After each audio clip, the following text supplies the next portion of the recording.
This video will help you sleep and relax. But before we begin, I would like to know which city you're from and what time you're watching this. Now, subscribe to the channel, relax, and let's begin. I first noticed the statue a few days after I moved in. It stood in the garden near the fence, close to a small patch of dirt and dried leaves. It was a stone angel about the size of a toddler, with folded wings and a calm face. By day, it looked ordinary, just another piece of old garden decor that came with the house. I remember thinking it might need cleaning because there was some dark moss at the base and a few dirt stains on the wings. But overall, it seemed fine. Nothing about it stood out at first. On the first cold night in December, I stepped outside to smoke a cigarette. I was tired from work and couldn't relax inside. The house was quiet and dim. The garden was dark except for the weak glow from the porch light. When I looked over at the statue, I saw something strange. A thin layer of ice covered it. It was shining under the porch light, almost glossy. I had left a few plants outside, and they had a bit of frost, too. But this was different. The statue looked as if someone had carefully coated it in a clear layer of ice. I flicked my cigarette ash into the small metal can near the door and walked closer. The ice was smooth and hard. The angel's features were visible under it, but the eyes looked sharper, more defined. I put my hand on the statue. It felt cold, of course, but I also felt a slight tingling in my fingertips, like a mild electric buzz. I pulled my hand back and rubbed it. The feeling went away quickly. I tried to scratch at the ice with my fingernail, but it was too hard. I looked around the garden. I could see no source of water that could have formed such a solid sheet of ice. The ground was dry and hard. The night was cold but not wet. The fence and the nearby bushes were just frosted, not glazed over like that. I went back inside. I turned on the kitchen light and looked out the window at the statue. It stood there covered in ice, unmoving. I finished my cigarette, washed my hands, and tried to forget about it. I told myself it was just a strange weather quirk.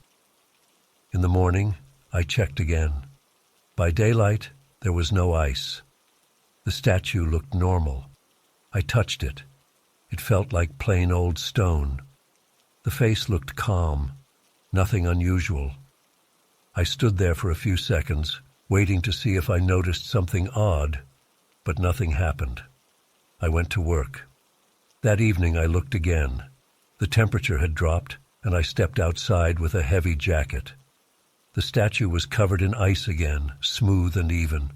I knelt down and looked closely at the face. The eyes seemed more intense.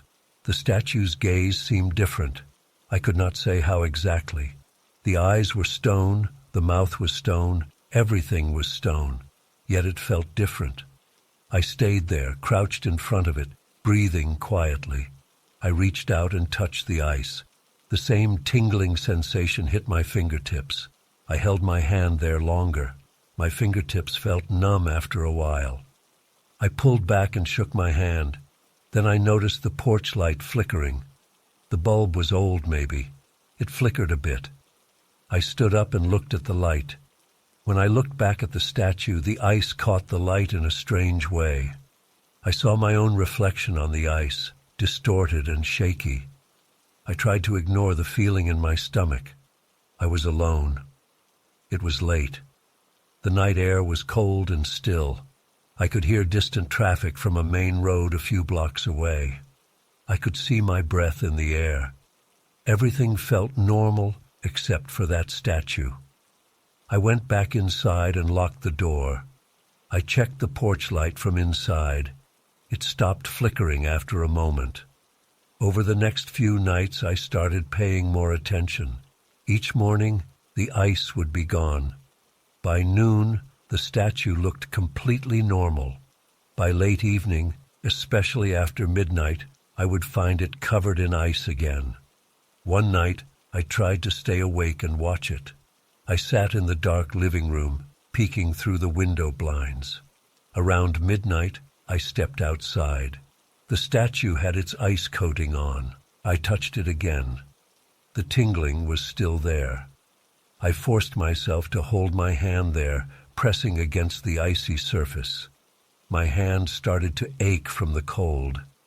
I pulled back and stuck my hands in my jacket pockets. I could feel my heart beating faster. My scalp felt tight.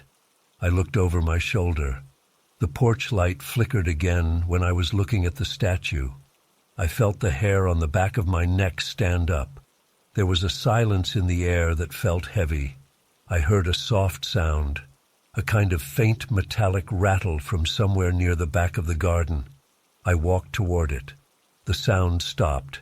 I stood there, breathing through my nose, trying not to panic. I turned and went back inside. After that night, I tried to come up with explanations. Maybe the statue was trapping moisture that froze at night. Maybe the wiring in the porch light was old and needed fixing. Maybe the metallic sound came from something rolling in the neighbor's yard or a loose gutter. Yet none of that felt right. The statue's ice layer was always too perfect, too smooth. The tingling sensation on my fingers was too strange. The flickering light and the metallic noise always happened when I focused on the statue. I started feeling uneasy whenever I stepped outside after dark. One night, I brought a small flashlight and a kitchen knife outside. I wanted to chip off a piece of the ice. I knelt in front of the statue and tried to scratch off a chunk of ice from the wing. The ice didn't crack easily. I pressed harder. Finally, a small sliver broke off and fell onto the grass. I picked it up. It was just clear ice, nothing special to the eye. I held it in my palm. It melted quickly, leaving my hand damp and cold. I wiped my hand on my jeans and stood up. The statue's eyes seemed to follow me.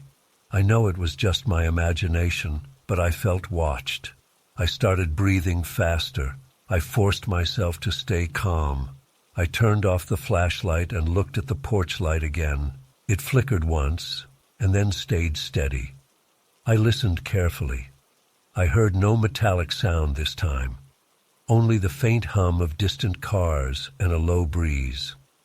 I tried not to think about it too much. I spent the next few days minding my own business. Work was busy.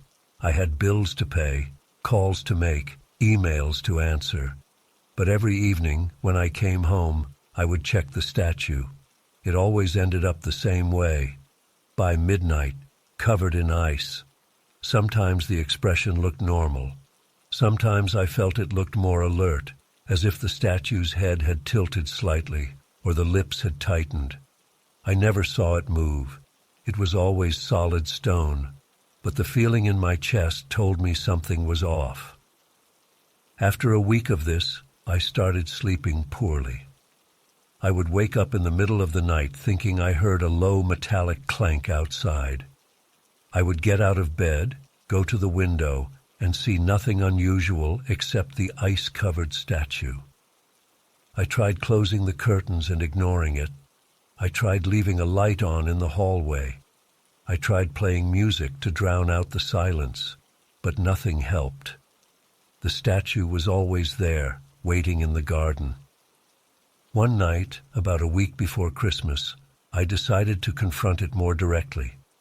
I took a folding chair outside and sat facing the statue. I wore thick gloves and a heavy coat. I brought a thermos of coffee. I wanted to watch it for a longer period. The cold air pressed against my face. My breath made small clouds in front of me. The porch light flickered once or twice but stayed on. The statue stood there, silent and still. Its ice layer reflected the dim light. The angel's face looked calm at first. I sat there for maybe half an hour, occasionally sipping coffee, watching it. At some point, I leaned in a bit closer. The face looked different. The angel's eyes seemed narrower, the mouth tighter. The differences were slight, but I could see them. I gripped the arms of the chair. My shoulders tensed. I felt a slight tremble in my hands. I touched the statue's foot with my gloved hand. Even through the glove, I felt a faint buzz, like static. I pulled back and stood up. I checked my watch. It was well past midnight. Then I heard it again, that faint metallic noise. It sounded like a small piece of metal scraping against something hollow. I looked around. There were no loose gates or metal objects in my immediate view. The fence was wooden. The shed in the corner was locked, and I had already checked it earlier. I walked slowly toward the sound. As I moved away from the statue, the sound faded. When I went back to the statue, the sound stopped altogether. I stood there, heart pounding. I had no explanation. I stepped back into the house and locked the door. I tried not to panic. I told myself nothing had harmed me. It was just some strange phenomenon with the weather, or maybe an old electrical line causing static and flickering lights. But deep down, I felt trapped.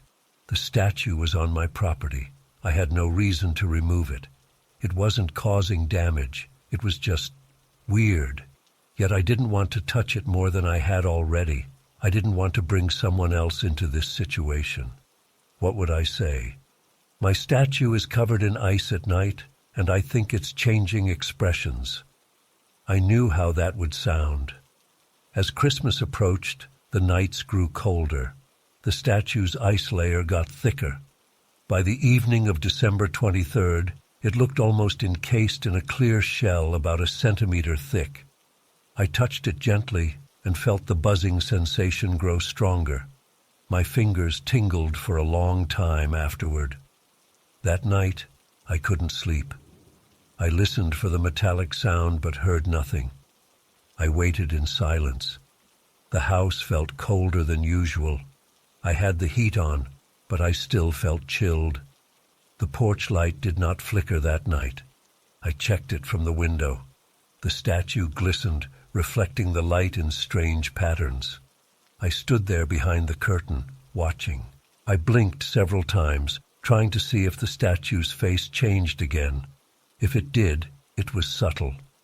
Maybe the ice refracted the light. Maybe I was imagining these changes. On Christmas Eve, I expected something big to happen. I spent most of the evening inside, keeping my curtains closed. Around midnight, I gathered my courage and looked outside. The statue was still there, covered in ice. I stepped out to check it. I held a flashlight in one hand and a screwdriver in the other. The air was very still. The porch light was steady. I touched the statue's arm. The buzzing feeling was still there. I pressed harder, but the ice didn't crack. The metallic noise did not appear. I stood there for a full minute, breathing slowly, watching the statue's face. It looked calm, maybe even blank. I stepped back and headed inside. On Christmas morning, I woke up late. It was bright outside. I walked straight to the window and looked at the statue. There was no ice. The statue looked completely normal. In fact, it looked cleaner than before. The stone was smooth and polished. The dirt and moss were gone. I put on boots and a coat and rushed outside. I touched the statue's face. It was dry and cold, but not buzzing. It felt like ordinary stone. I checked the ground around it. There were no puddles. The grass was dry. The bushes and fence had a thin layer of frost, but nothing special. The statue looked as if someone had scrubbed it with soap and water. I stepped back, trying to understand. The porch light did not flicker. The air was cold, but not unpleasant. I spent the day with the statue in the back of my mind. The ice was gone. The previous night's tension was gone too. It felt as if the statue had returned to normal. Yet I could not forget what had happened over the past weeks. the icy coating, the strange tingling sensation, the flickering light, the metallic noise, the subtle changes in expression. Now everything looked ordinary. I checked the statue several times that day. It never changed. By the afternoon, I gave up looking. I ate a simple meal. I called a friend. I tried to relax. That night I slept well for the first time in weeks. There were no noises, no flickering lights, no tingling feelings. In the morning, I looked at the statue again. It stood there, unremarkable. I felt relieved, but also uneasy. I had no explanation for what I had experienced. I just knew it had ended. The statue did not appear strange anymore. The grass felt soft under my feet. The air smelled fresh. I breathed deeply and went back inside. Over the next days, nothing unusual happened. The statue stayed the same. The nights were still cold, but not as cold as before. I never saw it covered in ice again. I never felt the buzzing sensation. The porch light worked fine. I replaced the bulb just in case, but it never flickered again. I tried to convince myself it was some freak weather condition, or maybe my imagination played tricks on me. Maybe I had been too stressed with work and moving into a new place. But I know what I saw and felt. I remember the tingling on my fingers, the strange ice that never showed up anywhere else, the slight changes in the statue's face. I remember the way the porch light flickered only when I looked at the statue. I remember the metallic noise that came and went for no reason. I remember my heart pounding and my skin crawling. I remember thinking something was there in the silence of the night, something that left no trace, something that vanished by Christmas morning, leaving a spotless stone angel behind. I live here now without problems. The statue stands in the same spot. It never moves. Nothing odd has happened since. But every time December comes around, I find myself checking it a bit more often, just to make sure. I never forget those nights, and sometimes, when I'm outside late at night, even in a warmer month, I think I hear a faint echo of that metallic sound, like a distant memory. I stand still for a moment, listening. Then I shake it off and go inside, reminding myself that everything is back to normal.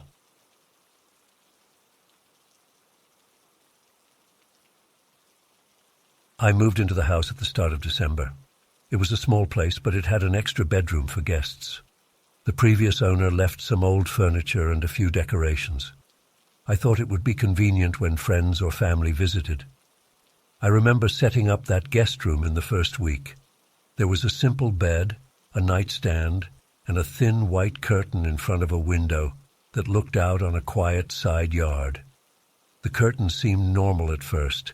It was just a plain piece of fabric, a bit old, maybe a little dusty. During the first couple of nights in the house, I slept in my own bedroom down the hall. I didn't pay much attention to the guest room. I kept the door closed most of the time. I used it for storage until I got everything sorted out.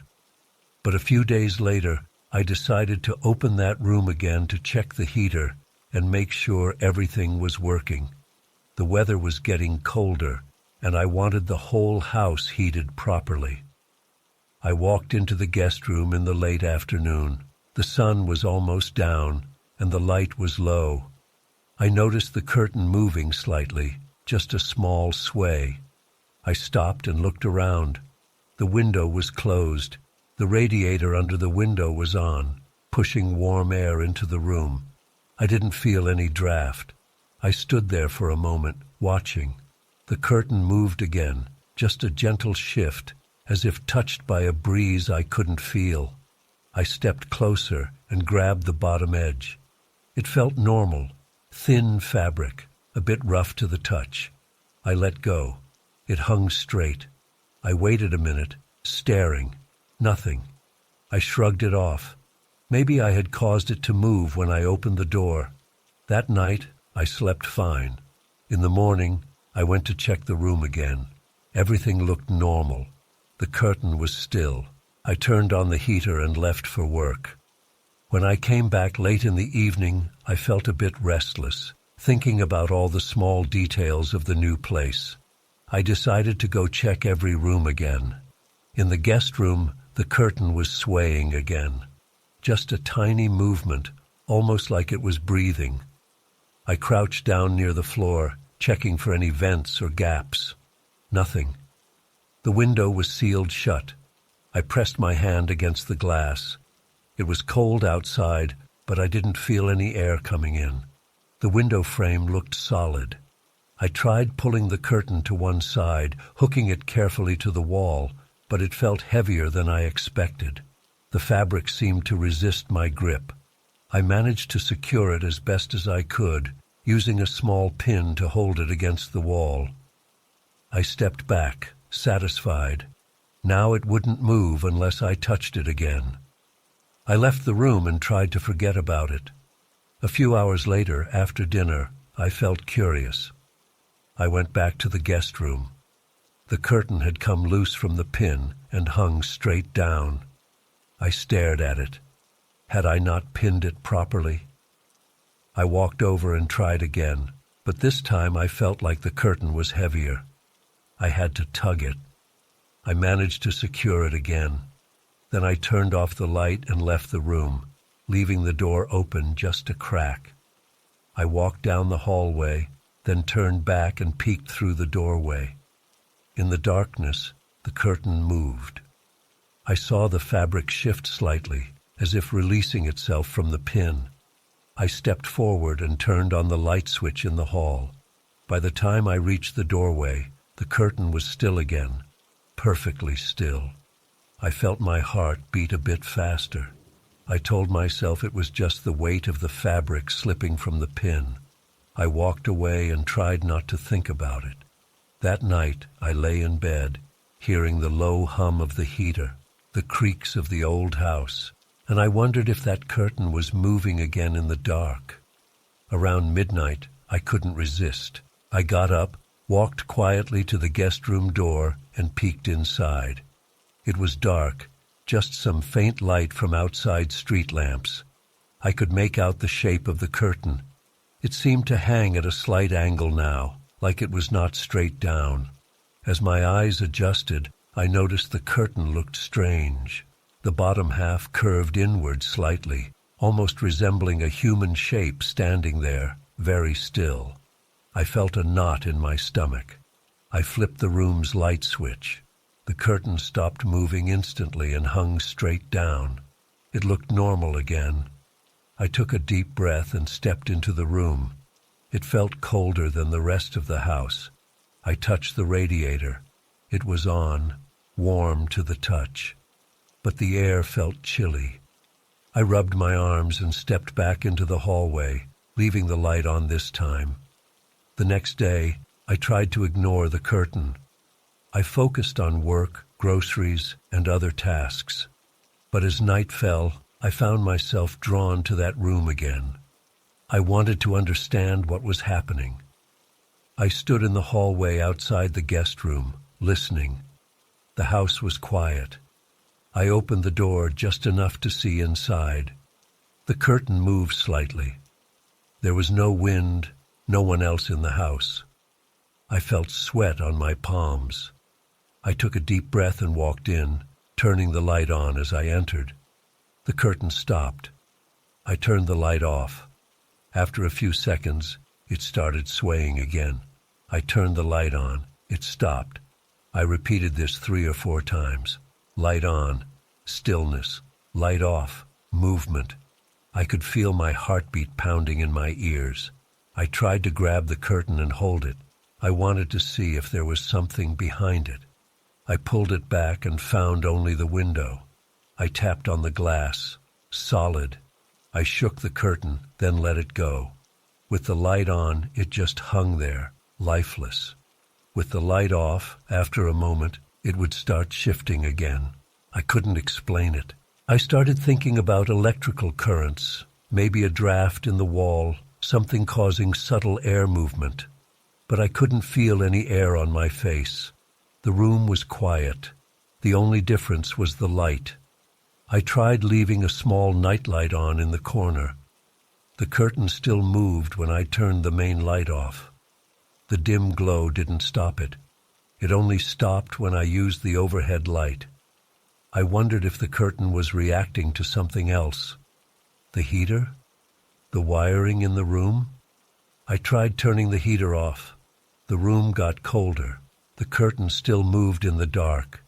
I tried plugging a different lamp in. It made no difference.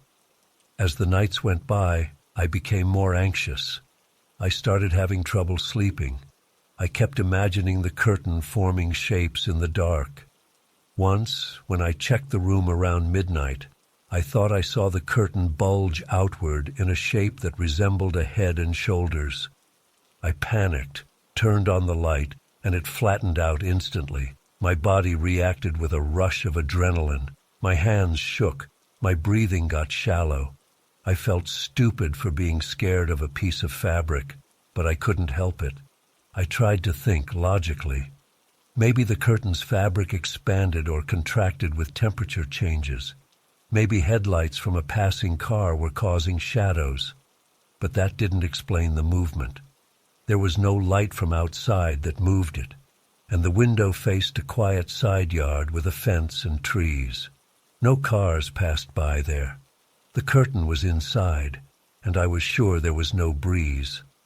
I considered removing the curtain altogether.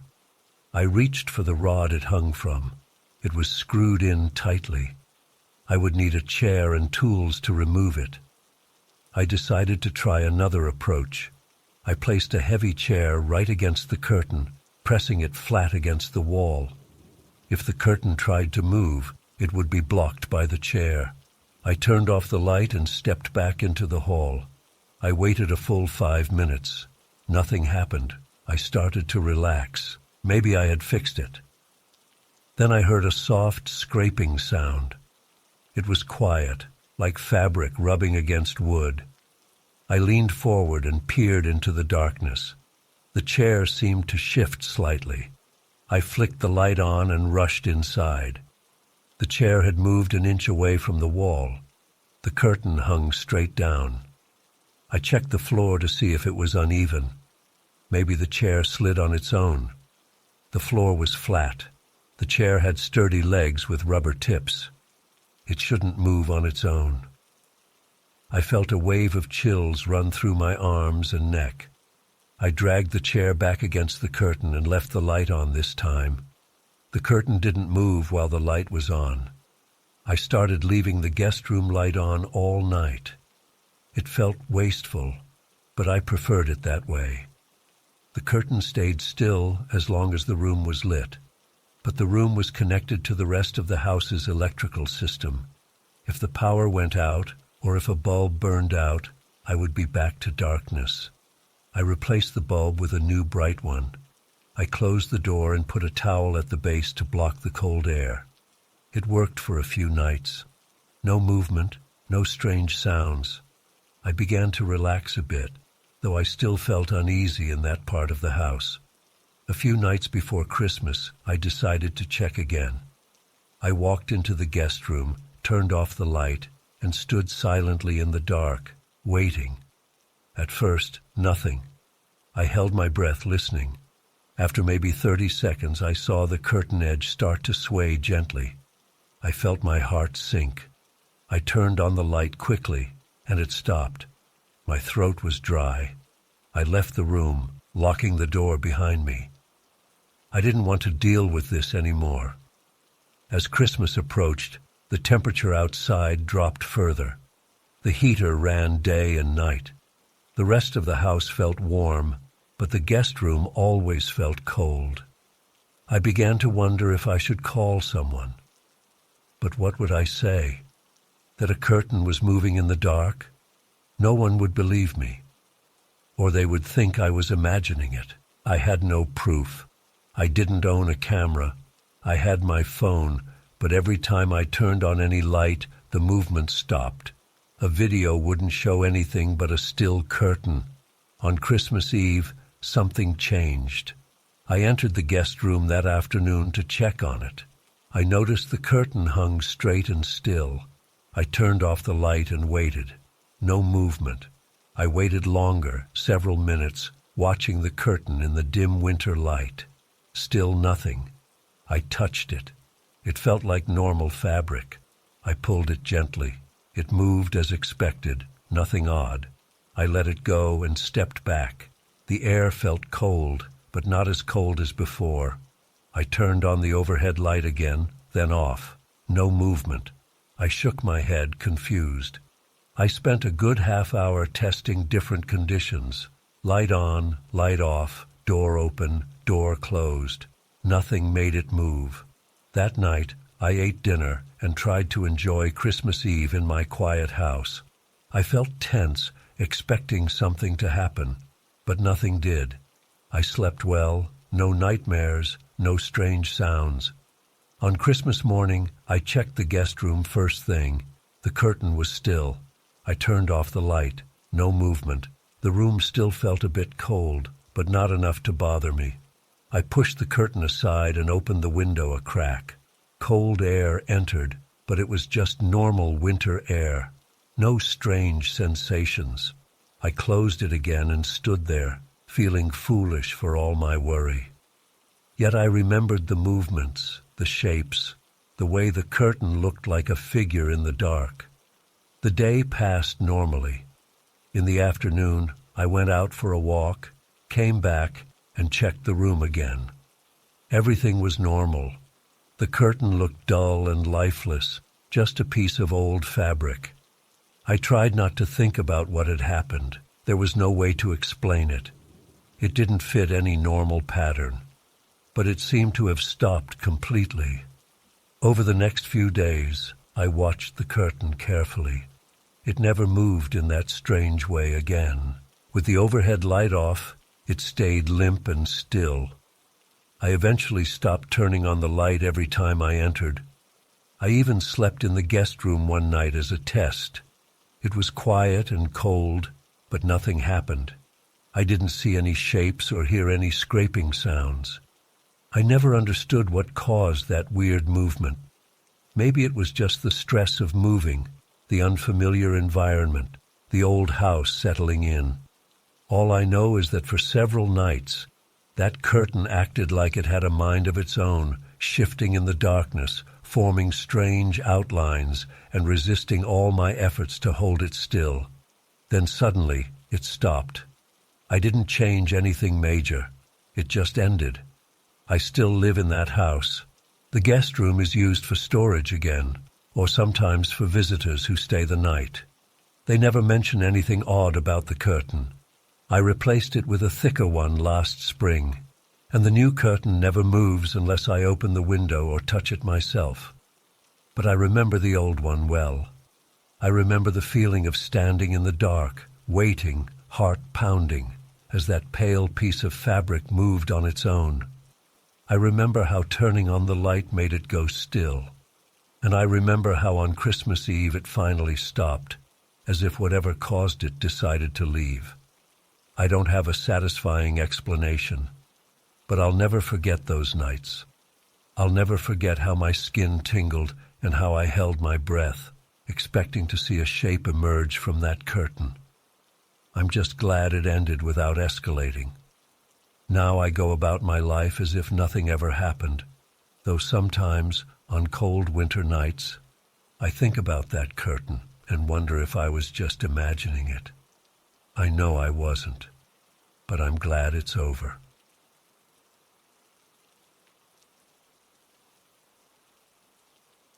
I set up the candles on my dining table 2 weeks before Christmas. I wanted a warm atmosphere in the evenings. The house was quiet, and I liked the soft light. They were red and green candles, small and decorated with simple patterns. I arranged them on a wooden tray in the center of the table. I lit them for the first time on a Saturday night. The living room lamp was off, and only the kitchen light was on, dim and distant. The candles gave a gentle glow to the dining area. At first it felt calm and normal. I sat down at the table with a book and some tea. I remember glancing at the candles now and then. They flickered, but there was no draft.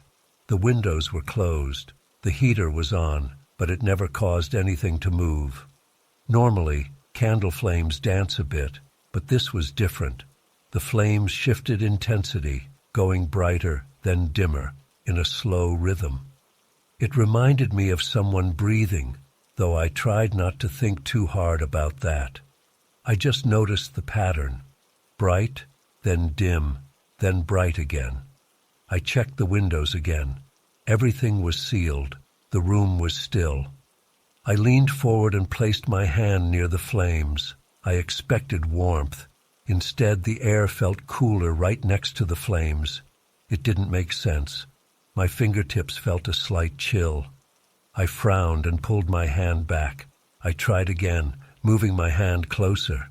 Still cold. A strange sensation. My scalp tightened. I stood up and tried another candle on the other side of the tray. The same thing. Cool air around a burning flame. I rubbed my palms together, a bit uneasy. I sat back down and tried to ignore it. I read a few pages of my book, but my eyes kept drifting to the candles. The wax started melting, as expected. But the shapes in the melted wax looked unusual. They formed patterns, small curls and lines that seemed too deliberate. I told myself it was random. Candle wax often makes weird shapes. But these looked almost like letters, as if someone had pressed a tiny pen into the wax. I couldn't read them, of course. They didn't look like any real alphabet, just strange loops and squiggles. My heart started beating faster. I tried to focus on my book. I couldn't. The silence in the room felt heavy. After an hour, I decided it was time to blow the candles out. I leaned in and blew gently. As the flames went out, I heard a faint murmur. It sounded like a distant voice, very soft, almost in my own head. I froze, holding my breath. I listened. Nothing else, just the quiet room. I looked at the candles. The smoke rose in thin threads. I smelled hot wax. My heart thumped in my chest. I stood still for a full minute, listening. Nothing. I told myself I was tired. I went to bed. The next day, I tried again. Night fell early in December, and I liked the idea of candlelight while I ate dinner. I lit the same candles. I watched them carefully this time, from the moment I struck the match. The flames caught, flickered normally at first, then after a minute or two, they began that odd pattern again.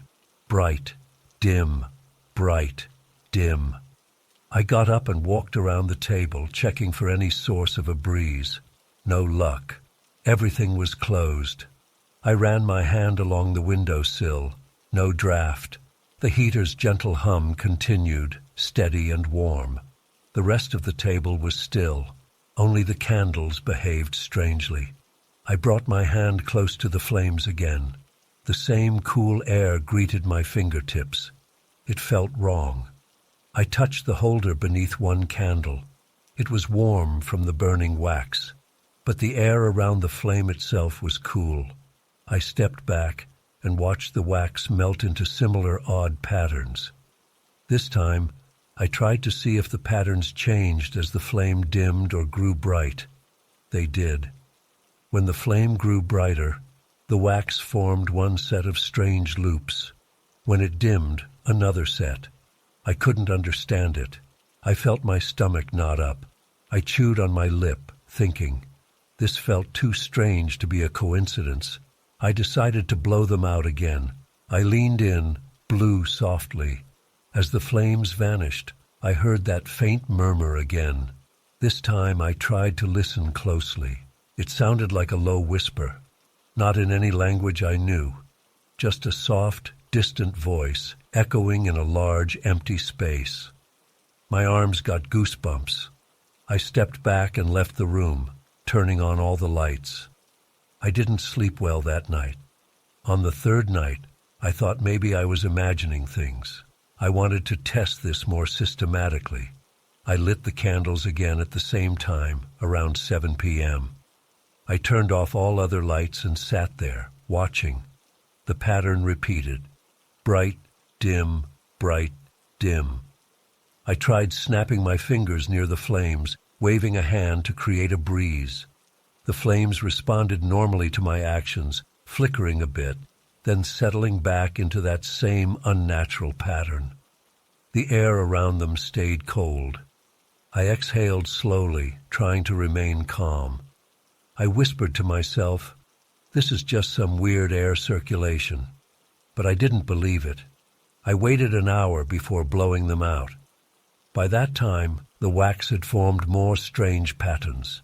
They looked like tiny runes or symbols. I swallowed hard, feeling my pulse in my neck. I blew them out again. The faint murmur returned, a bit clearer, but still not understandable. It sounded like someone muttering in another room. I checked the rest of the house. Nothing. I was alone. I came back to the dining room and stared at the smoke rising from the wicks. I decided to not light the candles the next night. On the fourth night, I left the candles unlit on the table. The house felt quieter than usual. I turned on the overhead light and tried to eat dinner. I couldn't stop looking at those unlit candles.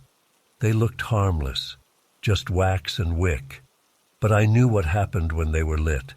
I felt uneasy, like they were watching me. I ate quickly and left the room. In the silence, I kept thinking about how strange the previous nights had been. I wanted to understand what was happening. Maybe it was a trick of my mind. Maybe the whispering sound was just the soft crackle of the wick burning. Maybe the patterns in the wax were random, but I couldn't shake the feeling that something was off. On the fifth night, I lit them again. I needed to see if it would still happen. This time, I decided to record it with my phone. I set my phone on the table, hit record, and watched. The flames rose, steady at first, then began their strange rhythm. Bright, dim, bright, dim. The room was quiet except for the heater. I reached my hand forward, feeling the cold spot near the flame. I pulled back and spoke quietly. "No breeze here." My voice sounded nervous on the recording. I focused on the wax again. New patterns formed. I recorded close-up shots with my phone. I blew the candles out and tried to capture the whisper sound. I played back the recording. The flame noises were audible. I could hear my own breathing. But I didn't hear the whisper on the playback. It seemed to be something I could only hear when I blew them out in person. My stomach sank. I paced around the table. I tried lighting them again, blowing them out again. The same whisper. But again, the phone didn't pick it up. I felt sweat on my neck. My mouth went dry. I muttered to myself, trying to think logically. Maybe it was a slight ringing in my ears. Maybe I was stressed. Still, I couldn't ignore the strange coldness, the patterns in the wax. I started experimenting. On the sixth night, I lit only one candle instead of all three. The single flame still behaved oddly. Bright, dim, bright, dim. The air around it was still cool. The wax formed patterns, though simpler. When I blew it out, I heard a softer murmur. So it wasn't just one particular candle. Each one did the same thing. On the seventh night, I used a different table in another room. Same result. The candles behaved strangely wherever I placed them. There was something about these candles themselves. I tried holding a candle in my hand before lighting it. It felt normal, just wax. I smelled it. It had a slight cinnamon scent, like many holiday candles. I touched the wick. It was just a normal cotton wick. Nothing weird. I placed it in a different holder. No change. I tried lighting it with matches and with a lighter. The strange behavior continued. As Christmas approached, I became more uneasy. Every night, the same pattern. I couldn't explain it. My body reacted with tension. My shoulders ached from being hunched over, watching these candles, trying to understand. My eyes burned from staring too long at the flickering flames. I started sleeping poorly. I'd wake up thinking I heard that faint whispering sound somewhere in the house. I'd jump out of bed, check the dining room. Nothing but darkness and silence. On Christmas Eve, I tried lighting them one last time. The house was still. I watched the flames flicker. The cold air around them never changed. The wax formed the same strange patterns. I wanted to say something out loud to the candles, some question or demand, but I couldn't bring myself to do it. I felt like I was dealing with something that wouldn't answer anyway. I blew them out and listened for the whisper. It was there, slightly louder this time. My skin crawled. I stood still, heart pounding. Then I left the room and didn't return until morning. On Christmas Day, I decided not to light the candles at all. I placed them on the sideboard instead of the center of the table. I ate a simple breakfast. The candles sat there quietly. I looked at them, remembering the odd flames, the cold spots, the strange patterns, and the whispering sound. The room felt tense, as if waiting for me to do something, but I didn't. I left the candles untouched. The silence weighed on me. I tried turning on the TV to break the tension. It helped a bit, but the feeling never fully went away. Later that day, I moved the candles back to the table, but still didn't light them. I sat across from them, arms folded, staring. They looked ordinary in the daylight, just wax and wick. No movement, no sounds. But my stomach felt tight. I felt like if I lit them, the same thing would happen again. I pushed the tray aside and stood up. I could still imagine the flames dancing in that strange rhythm. I could still feel the cool air on my fingers. I could still smell the faint scent of melted wax, and I could still hear that soft whisper echoing in my mind. Over the next few days, I avoided lighting those candles. I considered throwing them away, but I felt reluctant. I couldn't explain why. I didn't want them in my house, yet I didn't want to toss them either. I ended up placing them in a drawer in the kitchen, out of sight. But even hidden away, I knew they were there. Sometimes I would open that drawer and look at them, wondering if they would still act strange if I tried lighting them again. I never did. I preferred to leave that mystery alone. I told no one about what happened. It sounded too odd, and I had no proof. The phone recordings only showed normal candlelight with no strange sounds. The wax patterns could be dismissed as random shapes. The cool air could be a trick of my senses. I knew better, though. I experienced it all firsthand. Every time I think about lighting any candle now, I remember those nights. I remember the tension in my chest, the goosebumps on my arms, the way my heart raced when I heard that whisper. Now, as I go about my life, I rarely use candles.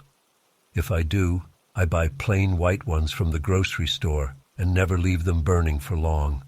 I keep a close eye on them, checking for odd behavior. So far, nothing like that has happened again. But I can't forget what those Christmas candles did. I can't forget the way their flames moved when there was no breeze, the way the wax formed impossible patterns, and the way they whispered softly when I blew them out. I still wonder what would happen if I tried again, but I won't. I don't need that kind of tension in my life. I'll leave those candles in the drawer, out of sight. They're just wax and wick, I tell myself. Just old decorations. But I know I'm lying to myself. Something was off about them. I don't know what, and I don't think I ever will. All I know is that I'm done lighting strange candles in the dark. It's better this way.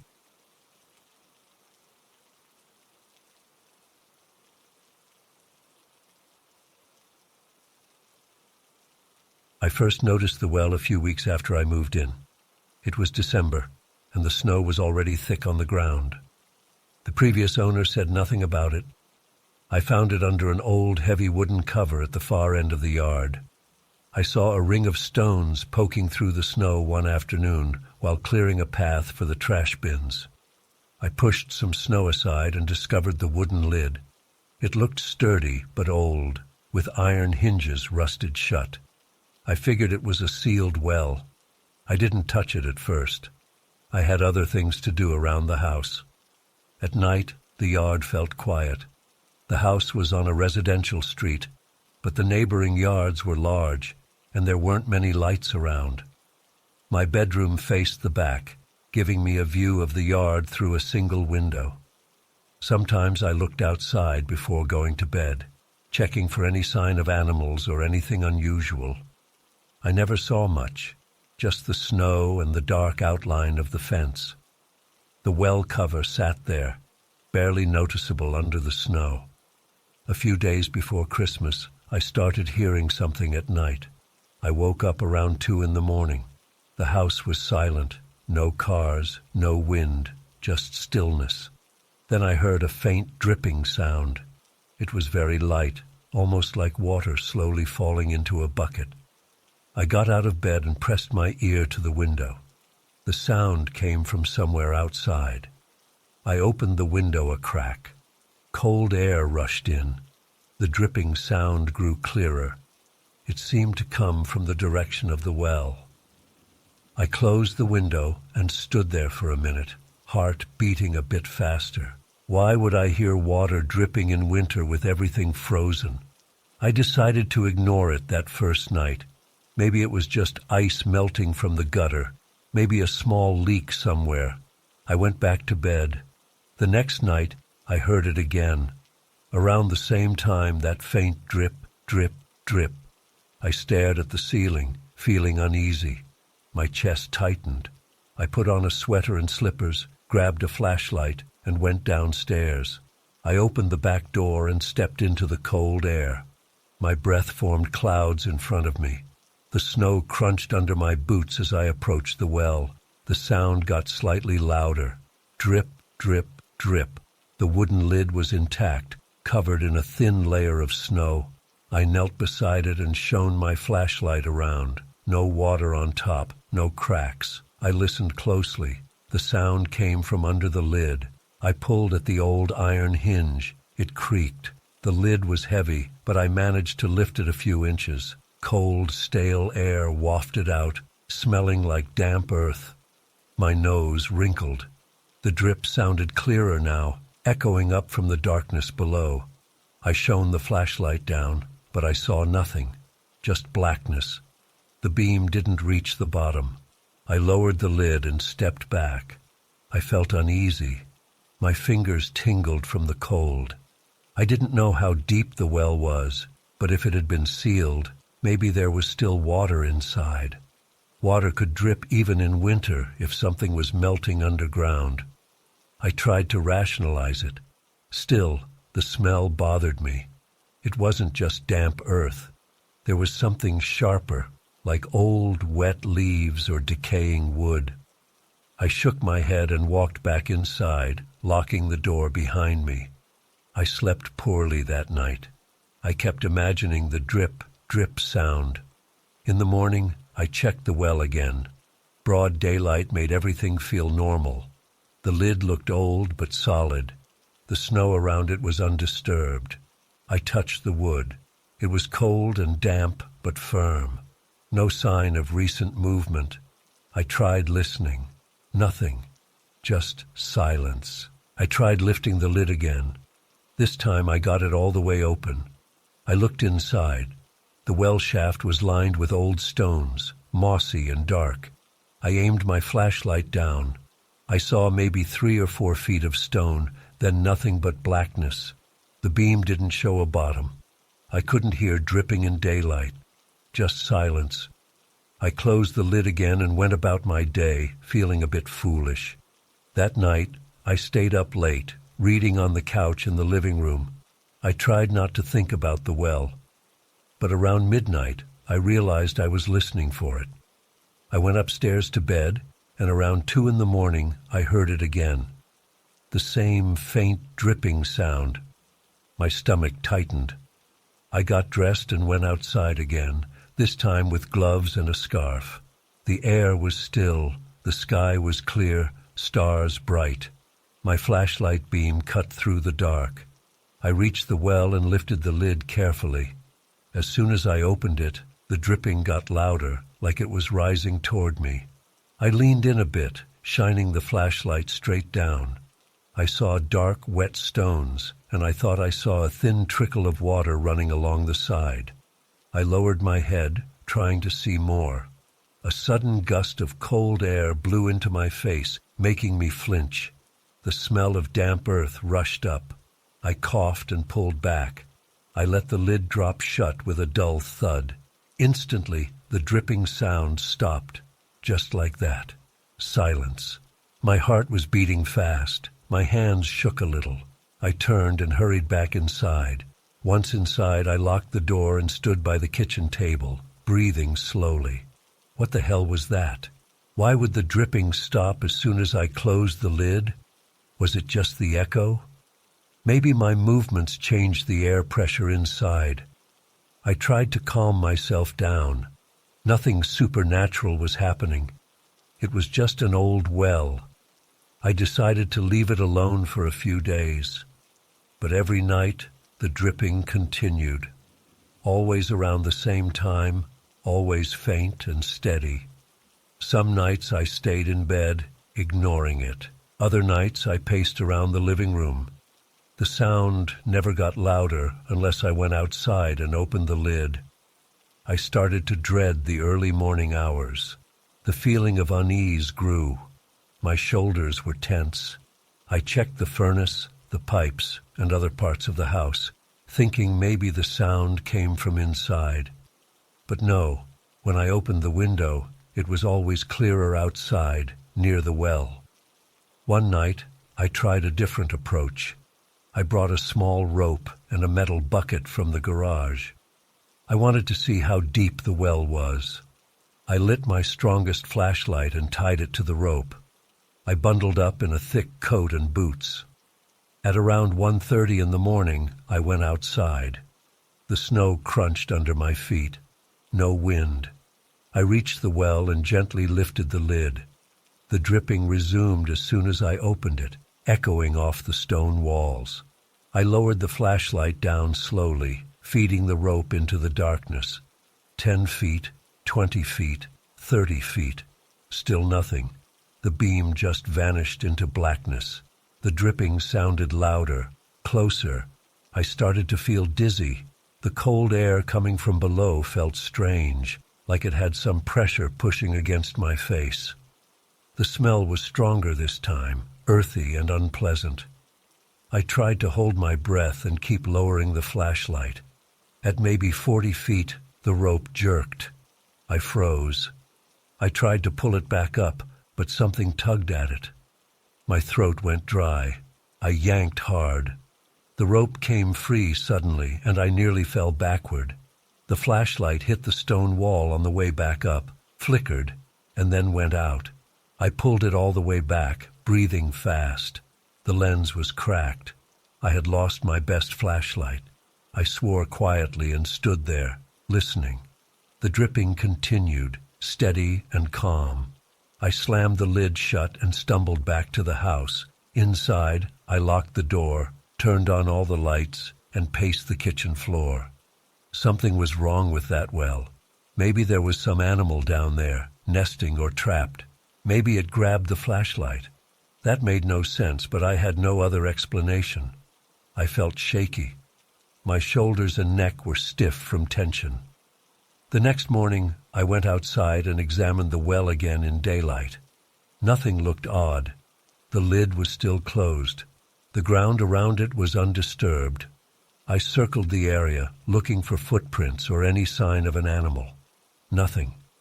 I considered calling someone, maybe a plumber or a contractor, to check it out. But what would I say? I had a feeling they would find nothing. Just a deep old well with some water at the bottom. Maybe my rope got caught on a protruding stone. Maybe I was scaring myself for no reason. Over the next few nights, the dripping continued like clockwork. I tried to ignore it. I turned on a fan in my bedroom to cover the sound. It helped a little, but I still woke up tense and sweating. I even dreamed about that dark shaft, the smell of earth, and the cold air rising up. On Christmas Eve, I decided to face it one last time. I couldn't stand the idea of that sound following me through the holidays. I waited until I heard the dripping. Then I went outside with another flashlight, a strong rope, and a long metal rod. I thought maybe I could probe the well, see if there was something blocking the way. I lifted the lid. The dripping echoed up. I held the rod and lowered it slowly, tapping the sides. After a few feet, it just went into empty darkness. I felt no bottom. I tapped harder. The sound echoed strangely, as if the space widened below. A sudden rush of cold air hit my face, stronger this time. I heard something, not just dripping. A soft scraping sound like wet stones rubbing together. My chest tightened. I leaned in, shining the flashlight down. Nothing, just blackness. The smell hit me harder, making my eyes water. It smelled like old soil, rotten leaves, something stagnant and cold. I pulled back and let the lid drop. The sound stopped immediately. My hands shook. I hurried back inside, slammed the door, locked it, and sat at the kitchen table, trying to steady my breathing. Enough was enough. I wouldn't open that well again. It was just an old well, and I needed to leave it alone. If it was some underground trick with ice melting or a natural spring, I didn't care. I just wanted peace. On Christmas morning, I went outside. The yard was quiet and bright. The snow reflected the sunlight. Birds hopped in the trees. The well looked normal. I approached it slowly. I put my ear to the lid. Nothing. No dripping. Just silence. I checked around the yard. Everything looked ordinary.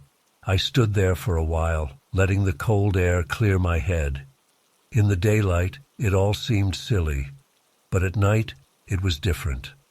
I spent the rest of the day inside, trying not to think about it. By the time night fell, I braced myself.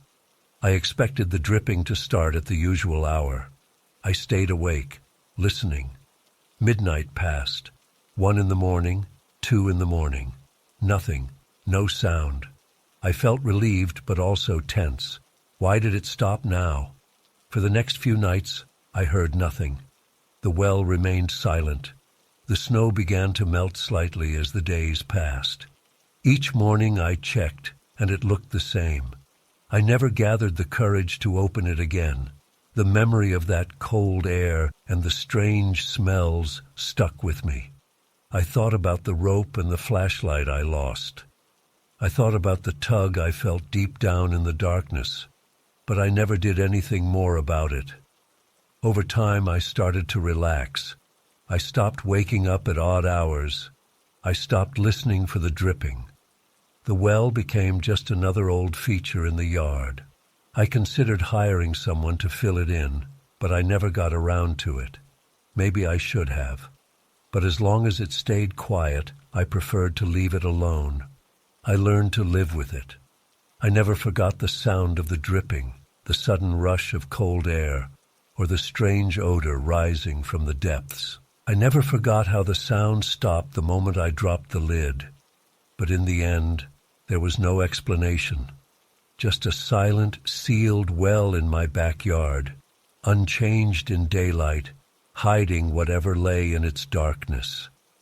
It's been a while now. Winters have come and gone. The well remains. I don't open it. I don't think about it too often. But sometimes, late at night, if I wake up unexpectedly, I find myself holding my breath, listening. I listen for a faint drip, drip, drip. And when I hear nothing, I close my eyes and try to sleep.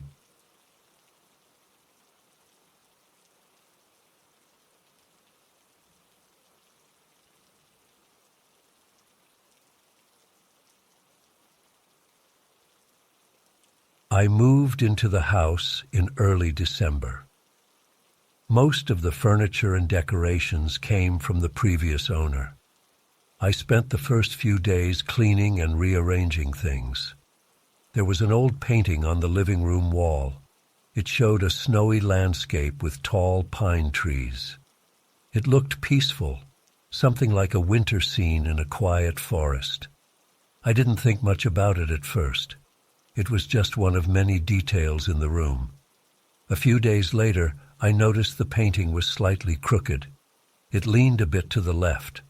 I figured I might have bumped into the wall while moving a lamp or vacuuming. I stood on a small stool and adjusted it. I made sure it was level, checking by eye. It didn't have a wire on the back, just a hook that fit over a nail. I pressed it firmly against the wall and stepped back. It looked good. I forgot about it until later that evening. I had turned off most of the lights and was watching TV. I glanced at the painting and saw it was crooked again, this time leaning to the right. I frowned. Maybe the nail was loose. I got up, turned on a lamp, and touched the frame. It felt secure. I gently lifted it off the nail, checked the nail's angle, then hung it back on. I adjusted it until it looked level and sat back down. Within an hour, I looked again. It was leaning left again, just a tiny bit, but noticeable. My shoulders tensed. I got up and straightened it again. I pressed my ear to the wall, wondering if there was some vibration. The house felt still. I checked the thermostat. The heating system hummed quietly, but not enough to shake anything. I tapped the wall. Solid. I looked at the painting's back again. The hook was fine, the frame solid. I pushed it firmly into position and went to bed, trying not to think about it. In the morning, I checked the painting. It was crooked again, leaning to the right. I stared at it, feeling a knot in my stomach. I took it down completely and inspected it. The frame was old but intact. The nail in the wall was straight and secure. I hung it again, carefully. I even used my phone's level app to make sure it was perfectly straight. Then I left it alone and went about my day. By late afternoon, it had tilted slightly. Not much, but enough to notice. I tried ignoring it. I forced myself to do other things. Wash dishes, fold laundry, answer some emails. But every time I passed the living room, I noticed that damn painting. It seemed to shift position every few hours, sometimes to the left, sometimes to the right. I tried putting a piece of tape behind one corner of the frame to hold it in place. After a while, it overcame that too. The tape ended up peeling off, or the painting just found a way to tilt slightly over it. I became uneasy in that room. Something about the painting felt off. The pine trees in the image looked darker than I remembered. Maybe it was just my imagination. The light in the living room was soft, and as the sun went down, shadows changed. Still, I felt uncomfortable. My stomach tightened when I looked at it. I tried to act normal. I was an adult. It was just a painting. Over the next several days, the same pattern continued. I would straighten it in the morning, check it at noon, and find it tilted by evening. No matter how I hung it, no matter what I did, it kept shifting. I put a small wooden wedge under one corner, hoping to hold it steady. By nightfall, it had slipped free. I tried changing the nail's position, hammering it slightly deeper into the wall. No change. The painting still ended up crooked. I started feeling tension in my chest whenever I walked into the living room. My heart would beat a bit faster. I felt silly, but I couldn't ignore the strange behavior. There were no earthquakes, no trucks passing by, no reason for this to happen. I even considered that maybe I was seeing things. But I took photos with my phone each time I straightened it. When I compared them with new photos a few hours later, the difference was real. The painting moved just enough to be noticeable. I tried staying up late to watch it, I turned off the TV and just sat there, staring at the painting, waiting to see it move. For 2 hours, it stayed still. My eyes started burning from staring so long. I got up to get a drink of water. When I returned, it was tilted again. Just that slight angle. I cursed under my breath. I felt a shiver run up my spine. I walked right up to it and touched the frame. The wood felt cool. I sniffed the air. I smelled nothing unusual, just old furniture polish and dust. I pressed my palm against the frame, holding it for a moment. I felt no movement, no vibration. That night I had trouble sleeping. I kept imagining the painting's quiet shift. I woke up several times, listening to the silence of the house. In the morning, I made coffee and stood in front of the painting again. It was crooked. I took it down entirely and left it leaning against the wall on the floor. I wanted to see if it would move down there too. The rest of the day passed quietly. By evening, I checked it. It still leaned against the wall, not tilted in any strange way. I sighed in relief. Maybe it was just the way it hung on the nail. I decided to try a different spot on the wall, maybe a fresh nail. I moved it about a foot to the left, measured the height, hammered a new nail. I hung the painting again carefully. It looked good. I left the room for a while. When I returned, it was crooked again. My shoulders slumped. I felt anger and confusion. I cursed under my breath and took it down again. I considered throwing it away, but it was not my painting originally. It came with the house. I worried I might damage the wall. For a moment, I just stood there, breathing heavily, staring at the empty spot on the wall. The living room felt colder than the rest of the house. I ran my hand along my arm, feeling goosebumps. I checked the windows. They were closed and locked. The heater was on. No reason for it to be cold in here. I decided to lean the painting on a table in a corner of the room, facing away from me. I wanted to see if it would stay still there. That night, I peeked into the living room before going to bed. The painting had not moved. It stayed where I left it. My heart rate slowed. I slept better, thinking maybe I had solved the problem by not hanging it on the wall. But the next afternoon, while I was vacuuming the living room, I glanced at the table and saw the painting's angle had changed. It no longer leaned neatly against the corner. It had shifted slightly forward, as if about to fall. I approached it slowly. I hadn't touched it, and no one else was in the house. Yet it looked like it had moved.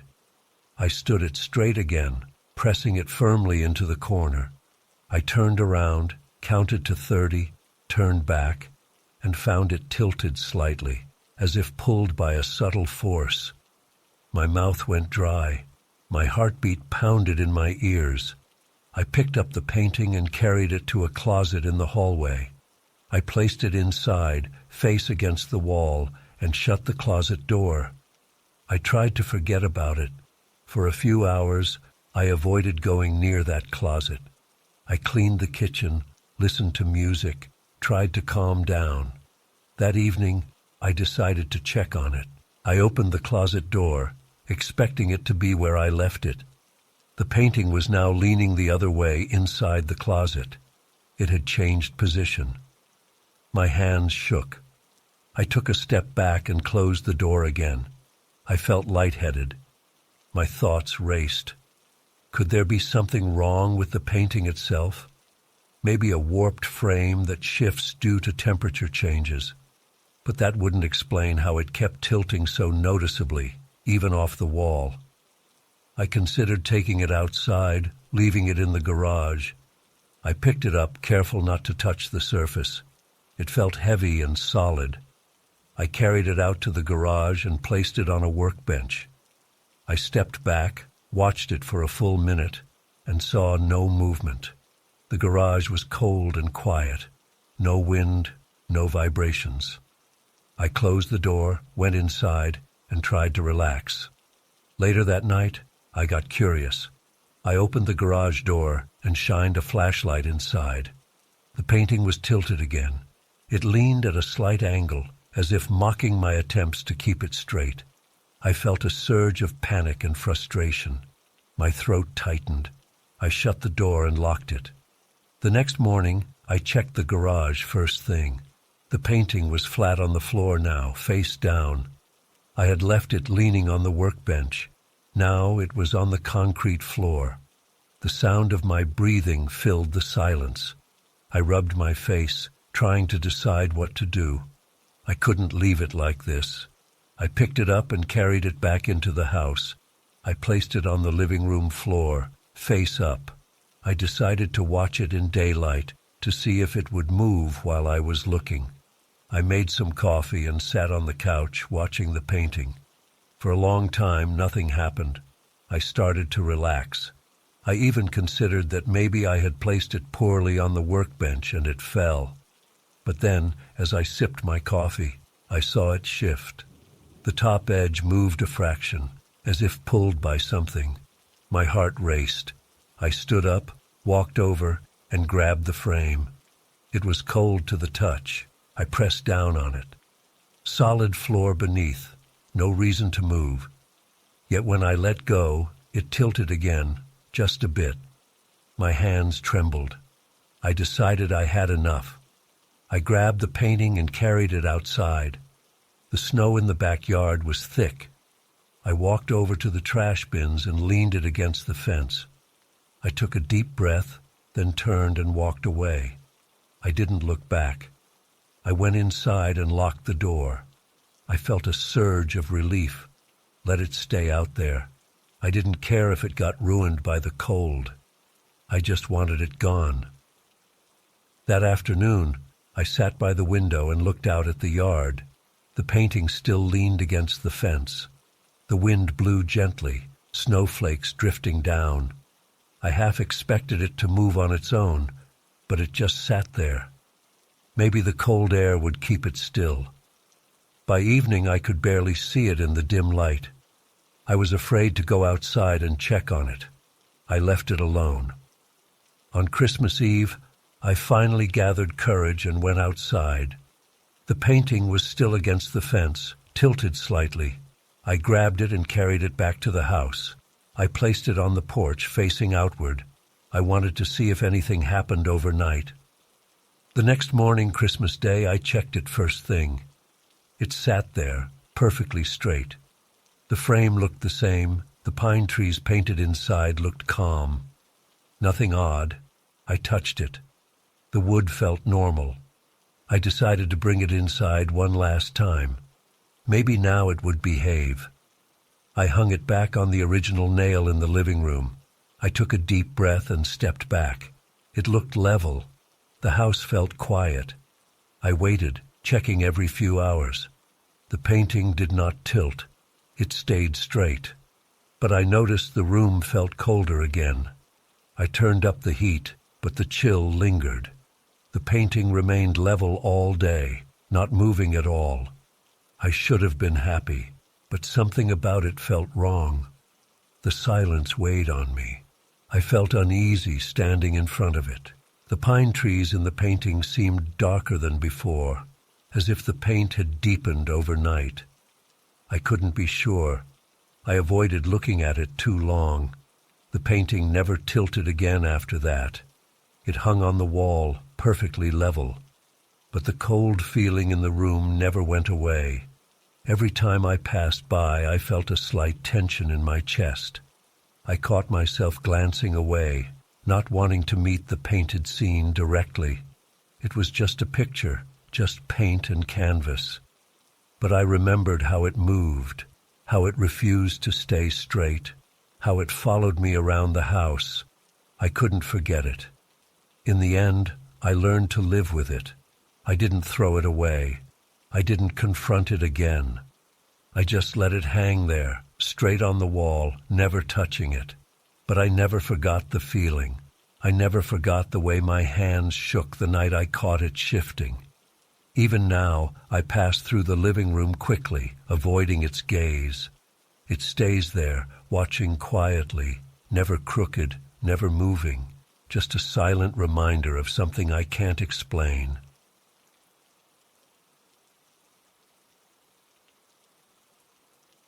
I first noticed the smell of pine in the attic about a week before Christmas.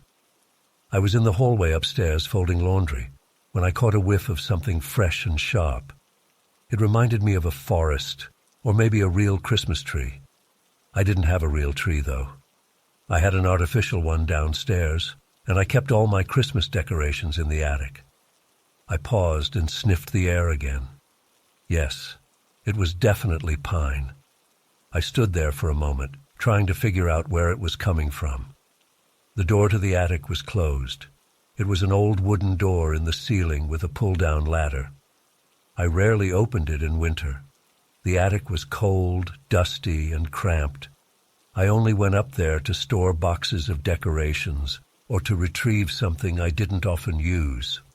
That night, the smell returned. I was brushing my teeth in the bathroom, and as I stepped into the hallway, I smelled pine again. The attic door was just above me. I looked up. Nothing unusual, just the old door in the ceiling. I put my hand on my chest. My heart beat faster than normal. I didn't know why. It was just a smell. Maybe a squirrel or some animal had brought in pine needles. Maybe there was a draft. I decided to ignore it and went to bed. Over the next few days, the smell got a bit stronger. Sometimes I heard a faint sound, too. Not a clear noise, more like a soft whisper. It was so faint I almost thought I imagined it. I would stand in the hallway, listen carefully, and hear a slight hush, a gentle in the background. Whenever I tried to pinpoint it, it vanished. I pressed my ear to the attic door once, feeling silly. I heard nothing, just my own breathing. I told myself it was the wind outside. The weather was cold, and maybe the attic had a small gap letting in fresh air. That could explain the smell of pine if there were pine trees nearby. I lived in a quiet neighborhood with some trees around. Maybe the scent traveled inside. Still, I felt uneasy. The attic made me nervous. I didn't like going up there alone. The old wooden beams, the dark corners, the piles of boxes. It always felt cramped and stale, not fresh. A couple of days before Christmas, I decided to check the attic. I wanted to see if something was out of place. I needed peace of mind. It was late afternoon when I pulled down the ladder. A bit of dust fell on my head. I coughed and brushed it off. I turned on the hallway light and climbed up slowly. The attic had a single overhead bulb, usually turned off. I reached the top and pulled the cord that hung from the ceiling. The light flickered on. It was dim, just enough to see the wooden floorboards, the old boxes, and a few suitcases piled in a corner. I sniffed the air. The smell of pine was stronger up here. I looked around. Nothing obvious. No piles of needles, no branches, just the usual boxes of Christmas decorations, old clothes, and some books. Everything seemed normal at first glance. I stepped forward, careful not to bump my head on the low rafters.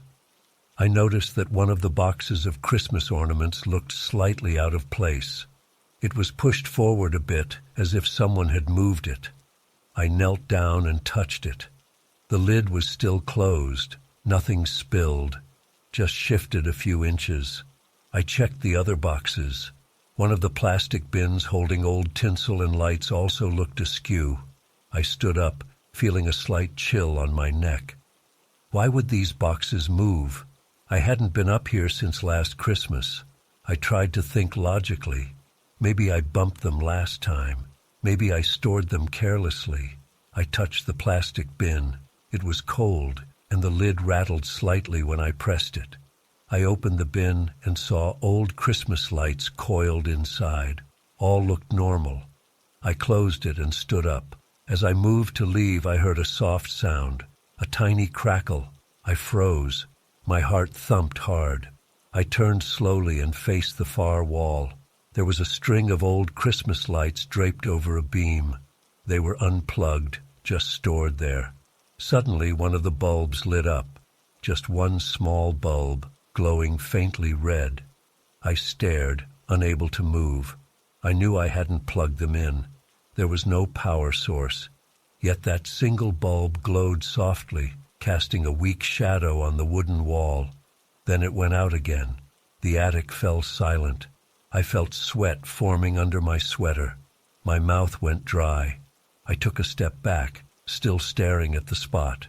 The other bulbs remained dark. The whispering sound came again, so faint I couldn't understand it. More like a breath than words. I grabbed the ladder's edge and climbed down quickly, almost stumbling. I pulled the door shut and locked it. In the hallway, I leaned against the wall, breathing fast. My palms were clammy. My ears rang with silence.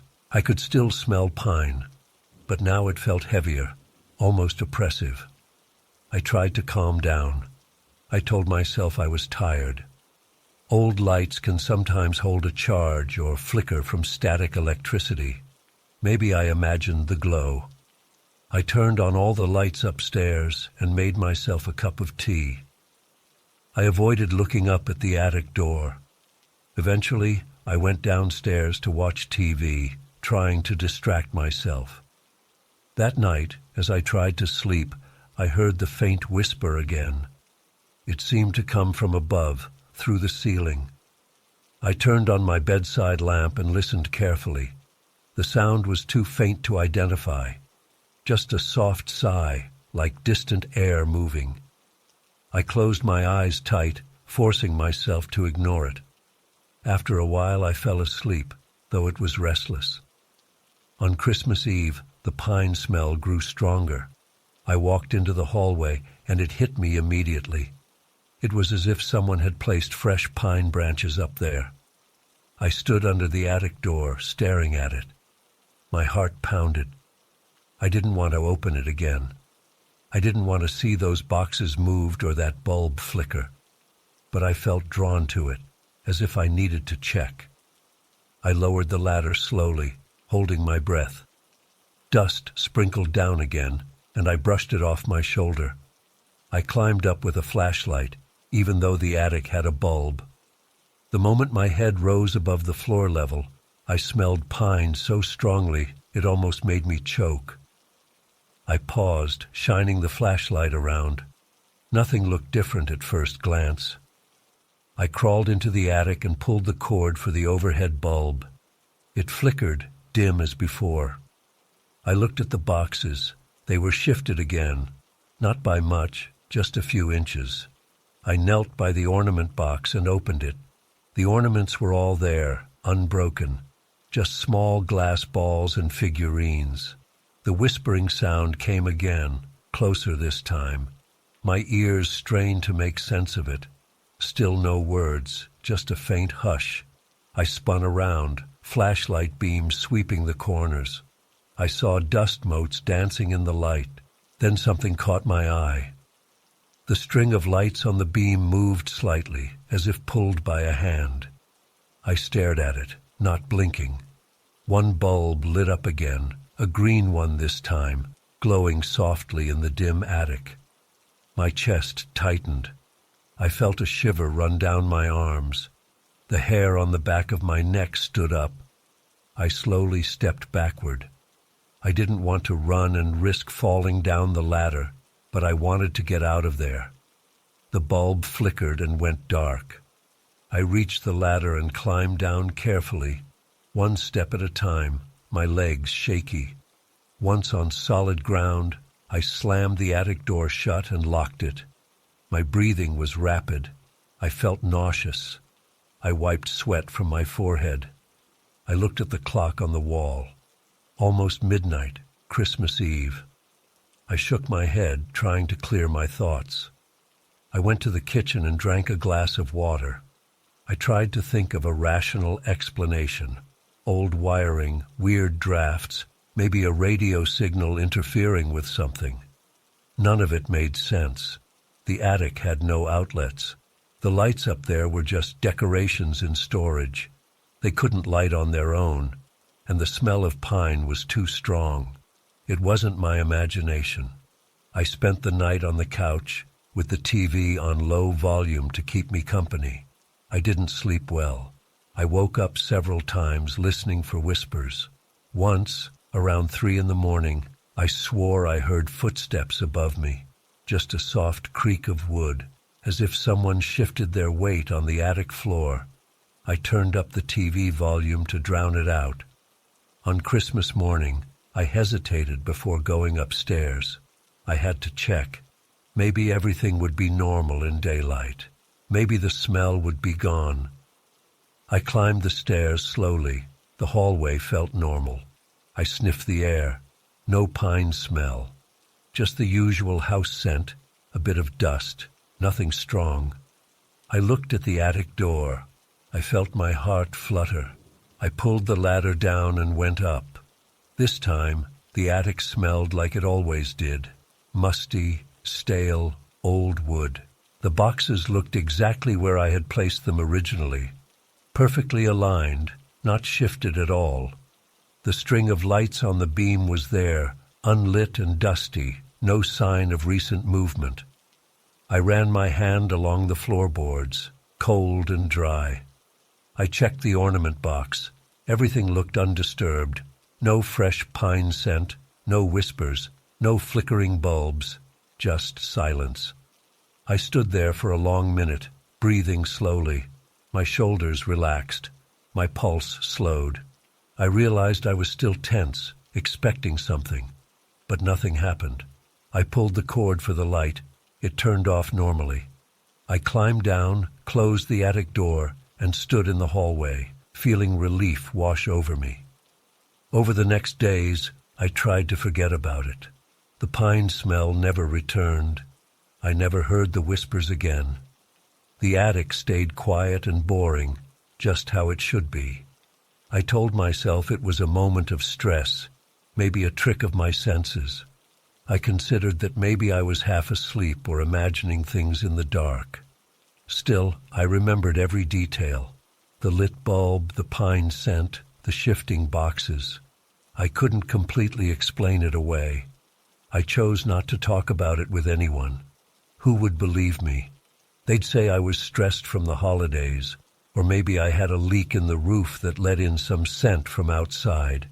I didn't want to seem crazy. I just kept it to myself. But every time I passed the attic door, I felt a slight tension in my chest, a tiny reminder of what happened. I avoided looking at it too long. By New Year's, I had mostly pushed it out of my mind. The attic stayed normal. I even went up once more to grab some old photos, and everything was fine. No odd smells, no weird noises, just dusty boxes and a dim bulb, as if nothing strange had ever happened. But I know what I experienced. I remember the cold sweat on my neck, the sound of a faint whisper, the impossible glow of a single bulb. I remember the strong pine smell, so real I could almost taste it. I remember my hands shaking as I climbed down the ladder. These memories stayed with me. They didn't fade. I still live here. The attic door remains closed most of the time. I don't go up there often. When I do, I make sure it's daytime and I'm calm. I haven't smelled that pine scent since Christmas morning. I haven't heard any whispers or seen any strange lights. Everything returned to normal, as if the attic chose to remain silent again. But late at night sometimes, when the house is quiet and I'm half awake, I think I hear a faint sound above me. A soft creak, a gentle sigh. I tell myself it's nothing, just the old house settling. I roll over and close my eyes, willing myself back to sleep. If I ever smell pine again, I'm not sure what I'll do. But for now, I pretend it never happened. It's easier that way.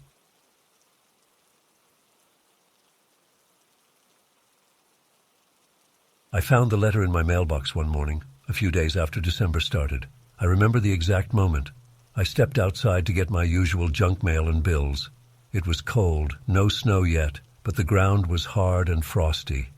I pulled open the mailbox, expecting the usual nonsense, and saw a single envelope inside. It had no stamp, no address, nothing. Just a plain white envelope sealed shut, and my name handwritten on the front. The handwriting was neat but unfamiliar. I stood on the porch, frowning. I looked around. No one in sight. The street was quiet. I opened the envelope right there, feeling the cold air on my face. Inside, a single sheet of paper with a short message. Wishing you a memorable and peaceful December. No date, no signature, no explanation. I went back inside, shut the door, and took off my coat. I read the letter again. The words were simple, nothing threatening, but it felt odd. I didn't recognize the handwriting. I had no idea who could have left it. I placed it on the kitchen table and got on with my day. That evening I checked the letter again. It looked the same, just a short wish for a nice December. I shrugged, folded it back into the envelope, and left it on the table. I tried not to think about it. The next morning, I woke up and went to the kitchen. I expected to see the letter on the table where I left it. It wasn't there. I searched around, checking under some newspapers and my phone charger. Nothing. Finally, I found it on the living room coffee table. I stopped and stared. I was sure I left it in the kitchen. I lived alone. No one else had a key. How did it move? I picked it up. The envelope and note looked unchanged. The same message. My heart beat a little faster. I tried to remember if I moved it myself and forgot. I didn't think so. I felt a small knot of tension in my chest. I placed the letter back on the kitchen table. I went to work, trying to ignore the weird feeling. That evening, I came home and went straight to the kitchen. The letter was gone again. I looked all over the house. After several minutes, I found it on my nightstand in the bedroom. I stood there, breathing through my nose, feeling uneasy. Something was off. I locked all the doors and windows, checked them twice. I left the letter on the living room couch that night. I turned off all the lights, went to bed, and woke up early the next morning. I rushed to the living room. The letter was gone again. This time, I found it inside a kitchen cabinet, placed upright next to a coffee mug. My hands trembled slightly as I grabbed it. I felt my mouth go dry. This was impossible. Over the following nights, the same pattern continued. Each morning, I found the letter in a different spot. Sometimes in the bathroom medicine cabinet, sometimes on top of the TV, sometimes on a windowsill behind the curtain. Always silent, always appearing without any sign of forced entry. I changed the locks, double-checked everything, even tried leaving my phone camera recording overnight. The phone recorded nothing unusual. The letter still moved. I started sleeping poorly. I woke up multiple times a night, listening for any sound. The house was silent. I would get up and sneak into the living room, turning lights on suddenly, hoping to catch someone in the act. Nothing. Just an empty room and locked doors. Yet every morning, the letter had moved again. I examined the letter carefully for clues. The handwriting was neat but generic. The paper felt normal, no special texture, no watermark. The envelope was plain. I smelled it. Nothing strange. I tried to think of anyone who might play a prank on me. No friends who would do this. No family living nearby. I was basically a loner, keeping to myself. This made it more disturbing. Who would go to such lengths? As the days passed, the letter's nightly movement became routine. I hated it. It made me feel helpless in my own home. I started to dread going to bed. Each evening, I locked up everything, checked all windows and doors, drew the curtains, and sometimes even pushed a chair against the front door. It didn't help. By morning, The letter moved again. I considered throwing it away. One evening, I took the letter and walked outside to the trash bin. I lifted the lid and threw it in, slamming the lid shut. My heart pounded as I went back inside. I tried to relax, telling myself it would end now. The next morning I woke up and entered the living room. The letter was on the coffee table again, as if I had never thrown it away. My stomach dropped. I rushed outside to check the trash bin. It was empty except for my usual garbage. No letter. I stood there, feeling cold sweat on my neck. From that moment, I stopped trying to get rid of it. I understood it would return no matter what I did. I tried ignoring it, pretending it didn't matter. But each time I found it moved, I felt a surge of anger and fear. I picked it up roughly, read the stupid message again, and tossed it down somewhere else. It always came back somewhere new. As Christmas approached, my anxiety grew. The letter had been moving around the house every night of December. The message mentioned a memorable and peaceful December. Memorable it certainly was, but peaceful was the last word I would use. I felt on edge all the time. My shoulders ached from tension. I jumped at small noises. I stopped inviting anyone over. I didn't want to explain why I was so jittery. One night, around December 20th, I tried staying awake all night. I brewed strong coffee and sat in the dark living room, letter in hand. I wanted to see if it would vanish from my hand somehow. I watched TV with the volume low. Midnight passed.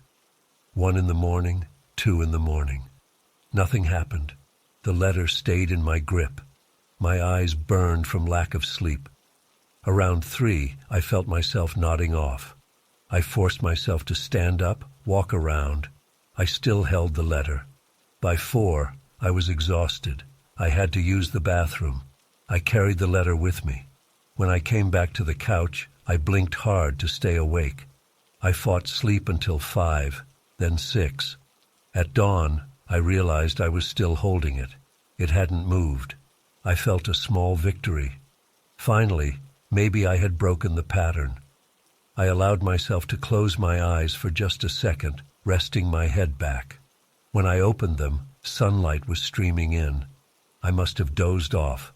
I checked my hand. It was empty. I jumped up, heart racing. I searched everywhere. I found the letter in the hall closet, tucked behind a coat.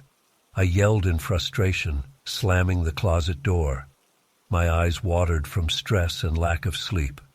The nights dragged on. I tried other tactics. I set a motion-sensitive alarm in the living room. It never went off. I placed the letter under a heavy book, hoping it couldn't move without me hearing the book fall. In the morning, the letter was gone, and the book was still in place. I found the letter on top of the fridge. The laws of physics seemed to mean nothing to this thing. On December 24th, Christmas Eve, I was at my limit. I hadn't slept well in weeks. I felt paranoid and jumpy. I spent most of the day glaring at the letter, which at that moment lay on the dining table. I shouted at it, demanded it stop.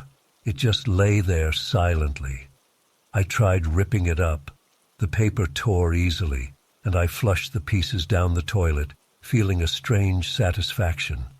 I went to bed late, still tense, expecting something. I woke up on Christmas morning early. My heart hammered as I walked through the house. I found the letter intact on the kitchen counter, not a single tear in it. I couldn't even speak. I stood there, shaking, feeling the blood drain from my face. I was not dealing with anything normal. I picked it up carefully, as if it might burn me. The message was the same, nothing new. I stood there for a long time, trying to decide what to do. I felt a strange calm wash over me. I realized it was Christmas morning. The month was almost over. Maybe this would be the last time.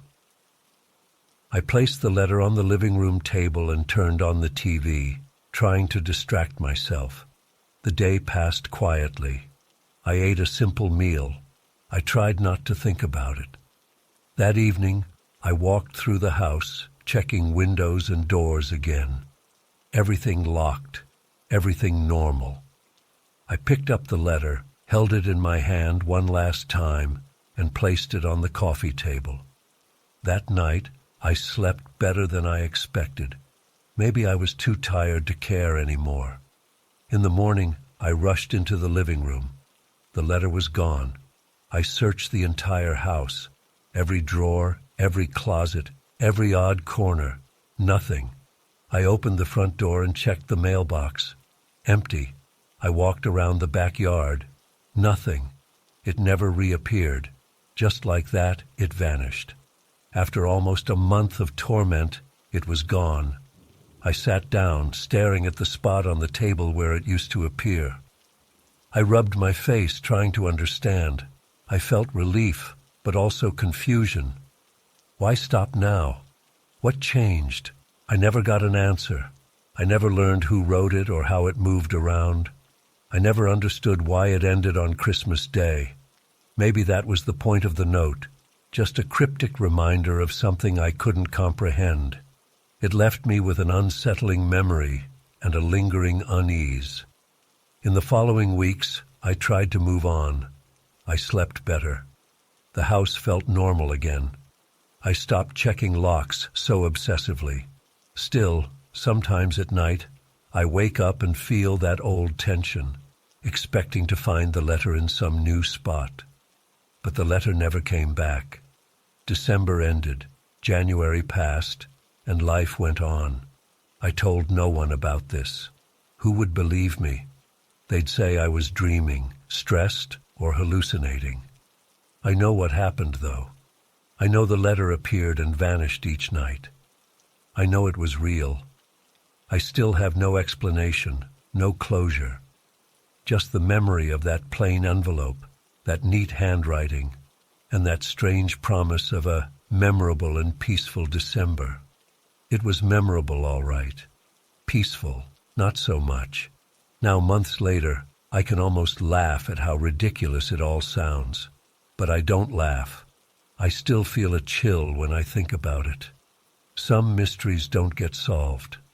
Some things just happen, and we live with them.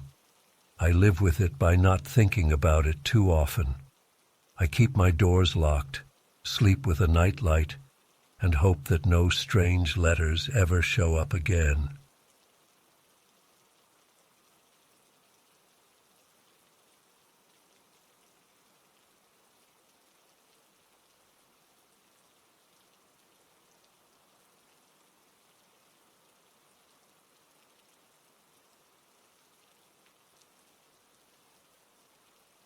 I found the old music box in my basement on a cold afternoon in early December. I had been looking for some holiday decorations. The basement was cluttered with old boxes, broken chairs, and things left behind by the previous owner. I dug through a pile of dusty crates and found the music box at the bottom of a cardboard box marked Xmas. It was small, made of metal and rusted in places. The lid had a faded Christmas scene on it, maybe a winter village, but it was hard to tell. The colors were dull and chipped. I lifted it out carefully. My fingers touched rough spots where the paint had peeled. The winding key stuck out awkwardly from one side. I turned it a little. It resisted at first, then clicked. I decided not to force it right away. I carried it upstairs to my living room, where the light was better. I placed it on the coffee table and looked at it closely. There was no name or brand on it, just scratches and rust. That evening after dinner, I decided to try the music box. I sat on the couch and turned the key gently. It made a creaking sound. I turned it a few times and then let go. At first, nothing happened. I frowned, thinking maybe it was broken. Then, slowly, a faint melody emerged.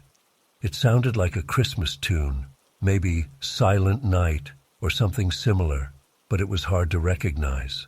The notes dragged, some were off-key. The tempo was uneven. It sounded distorted and slow, as if the gears inside were struggling. I listened for a minute, feeling a bit unsettled by the strange, broken melody. The sound was soft but unpleasant. After a while, the music slowed even more and stopped with a faint clicking noise. I tried winding it again, but the same thing happened. A distorted, slow tune that never played correctly. I shrugged. It was old and rusty. Maybe I could oil it or fix it later. I placed it on a shelf in the living room and turned on the TV, trying to forget about it. That night, I woke up around midnight. The house was quiet. I got up to get a glass of water.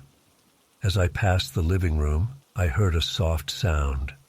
I stopped, my heart beating a little faster. I listened carefully. It sounded like tiny, irregular clicks coming from the corner where I placed the music box. I turned on a lamp. The music box was on the shelf, unmoving. I stepped closer. The click stopped. I stood there for a moment, breathing slowly. Maybe I imagined it. I went back to bed. The next evening, I tried the music box again. I wound it a bit more aggressively, hoping to clear any rust inside. The melody started, still distorted, still uneven. I leaned in, watching the mechanism through a small gap at the side. I saw gears turning, a metal cylinder with small bumps plucking at thin metal tines. The bumps and tines were misaligned, causing the strange sounds. After a minute, the melody stopped again. I placed the music box on the kitchen table that night, thinking it might be the environment. Maybe it would sound better in a different spot. Before going to bed, I gave it one more wind. The same off-key tune played, then ended with a dull click. I left it there and went upstairs to sleep. In the middle of the night, I heard faint tapping sounds. They were soft and erratic. I got out of bed and slowly walked downstairs. My throat felt tight. I turned on the hallway light. The tapping stopped. In the kitchen, I found the music box right where I left it. I touched it. The metal felt cold. I pressed my ear close. Silence. I told myself I was on edge, maybe tired or stressed. I went back to bed, but my sleep was restless. Over the following days, I tried not to think about it. I had work to do, errands to run. But in the evenings, the house felt quiet and heavy. I knew the music box was there, sitting on a shelf, a table, or wherever I left it. I kept moving it around the house, as if changing its location would help. Sometimes I put it in the living room, sometimes on a windowsill, sometimes in my study. It didn't matter. At night, I would wake up thinking I heard soft creaks, tiny clicks, or a faint note ringing in the silence. One evening, about a week before Christmas, I decided to test it more thoroughly.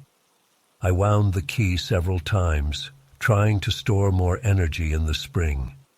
The melody started, more active now, but still broken. The notes rose and fell in no clear order. Some sounded flat, others sharp. It was unsettling. I let it play until it slowed down and stopped on its own. Then I tried again, and again, until it refused to produce any sound. I hoped maybe it would run smoothly after a few tries. But no, it stayed as broken as ever. That night, I couldn't sleep well. I kept hearing those notes in my head, distorted and slow. Around 3 a.m, I went downstairs to get some water. As I entered the living room, I heard a single thin note from the direction of the music box. It was just one short tone, like a plucked string. I rushed over and picked it up. The box was closed, the key not moving. I listened closely. Nothing. I opened the lid. The inside was mostly metal gears, no decoration, everything still. I returned to bed, heart pounding. I told myself it must have been a leftover vibration, maybe something settling inside the box. Over the next nights, I tried ignoring any sounds. I turned on a fan in my room to mask the silence. But even then, I thought I heard faint murmurs coming through the house. I got headaches from lack of sleep. A few days before Christmas, I realized something else. When I tried to wind the box that evening, it felt different. The key turned more smoothly. The melody sounded slightly clearer, though still wrong. It still formed no recognizable tune, but it seemed louder, more pronounced. I listened, feeling goosebumps on my arms. The notes rose and fell in a strange pattern, like someone trying to play a melody but failing. After it stopped, I left it on the coffee table and backed away. That night, I woke up with a start. I was sure I heard the music box playing on its own. I ran downstairs, turning on every light on the way. The house was silent by the time I reached the living room. The music box sat there, closed. I touched it. It felt warm this time, not cold. My heart hammered in my chest.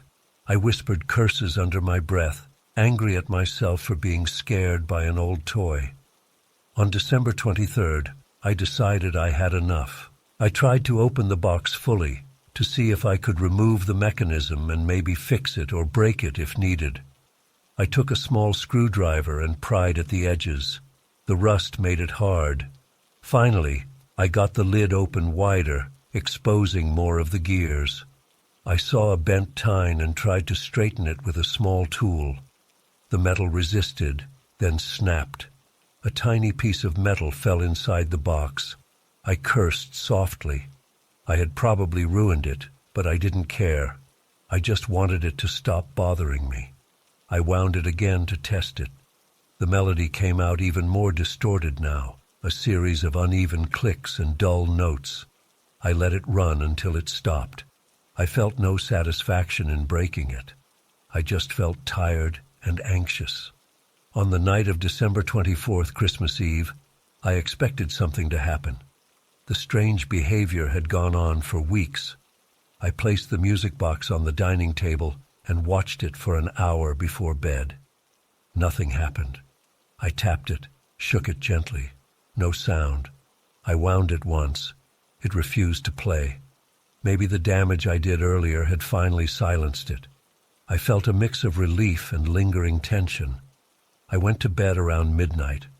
I slept better than I had in weeks. I woke up on Christmas morning with sunlight streaming through the window. I felt calmer, as if the house was at peace. I went downstairs, expecting to see the music box unchanged. It sat on the dining table just where I left it. I touched it. It was cold and still. I wound it gently. No music came out, not even a click. The mechanism was dead. I made coffee and sat down, staring at the box. I thought about throwing it away, but something made me hesitate. It was quiet now. Maybe I should just leave it. The house felt normal again. The tension in my shoulders eased. I spent the day reading, making a small Christmas meal, trying not to think about the past weeks. That evening, I walked by the dining table. The music box caught my eye. I picked it up and listened carefully. Nothing, just silence. I smiled to myself, feeling silly for all the stress it caused me. I placed it on a shelf in a spare room, out of sight. I didn't want to look at it anymore. Over the next days, I slept well. No strange noises, no tapping, no distorted tunes. The memory of the music box's odd behavior lingered in my mind, but it felt distant now, like a bad dream. I told myself it was just an old toy with a broken mechanism, creaking at night because of temperature changes or settling parts. A few times, I considered taking it apart completely to see if there was something stuck inside, but I never did. I left it alone, gathering dust. Occasionally, when I passed by that spare room, I thought about the faint clicks, the single notes in the dark, the distorted tune that never made sense. My stomach tightened slightly at the memory, but I forced myself to move on. Months passed. I never heard another sound from it. I never wound it again. It stayed on that shelf, silent and rusty, just an old object with no purpose. Sometimes I wondered if it would start again if I tried winding it, but I didn't dare. I preferred silence and peace. To this day, I don't have a clear explanation. Maybe the mechanism was unstable, producing random sounds as the metal cooled at night. Maybe my imagination ran wild. Maybe I was more tired and stressed than I realized, hearing things that weren't there. But I know what I heard. Those broken notes and soft clicks felt real. They disrupted my sleep and put me on edge for weeks. Now the music box is just a strange memory. I keep it as a reminder to trust my instincts about odd things in my house. If something feels wrong, maybe it is.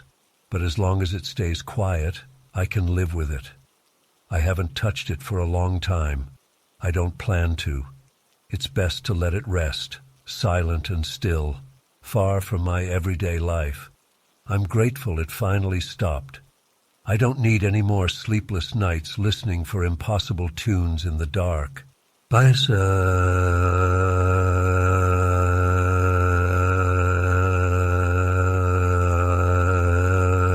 I first noticed the scarf about a week into December. It hung on the coat rack in my front hall. I had not placed it there myself. I assumed it came with the house, like some leftover decoration the previous owner forgot. It was a Christmas-themed scarf, red and green, made of wool. At first glance it looked ordinary, maybe a bit old-fashioned, with a simple pattern of red and green stripes. The wool felt a bit rough on my fingertips. It had no tag, so I didn't know the brand. I left it there for the time being. I had just moved in and had a lot on my mind. The house was quiet and small, and I was busy unpacking, organizing my space, and settling into a new routine. The scarf on the rack was not my priority. It was December, cold outside, and maybe I could use it if I needed an extra layer. A few nights later, I came home late from work. I remember the hallway was dark. I flicked the light switch, and in that brief moment, I saw the scarf sway slightly. I froze and watched it. No window was open, no draft. The front door was closed and locked. The heating system was on, but not blowing any strong air. I told myself it was just my movement shaking the floorboards, causing the rack to sway. I touched the scarf. It felt still now, no motion. I shrugged and went to the kitchen to make dinner. The next morning I found the scarf in a different position. It was still on the rack, but it looked neater, as if someone had adjusted it. I had left it hanging unevenly the night before, not caring much about how it looked. Now it hung perfectly straight, both ends aligned, almost too perfect. I felt a slight unease in my chest, but tried to ignore it. Maybe I had fixed it without remembering. I got ready for work and left. That evening, I paid more attention. I walked into the hall slowly, watching the scarf. It hung there, still and quiet. I leaned in close and smelled it.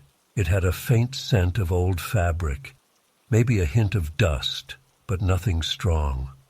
I touched it, feeling the wool against my fingers. I listened, hearing only my own breathing, nothing unusual. But over the next few days, strange things happened. Sometimes I would find the scarf on the floor, as if it had slipped off the rack. Other times it looked too neatly arranged, folded over the hook like someone had taken care to present it nicely. I tested the hook, jiggled it, checking if it was loose. It seemed solid. I tried to catch the scarf in the act of moving somehow. I would enter the hall suddenly, turning the light on quickly. Each time, it was just hanging there, still as anything. But every morning, I found it in a slightly different position. I started to feel nervous about it. I double-checked my doors and windows, making sure no one was entering the house at night. Everything was locked. I even considered setting up my phone to record a video overnight, but I never got around to it. Maybe I didn't really want to know.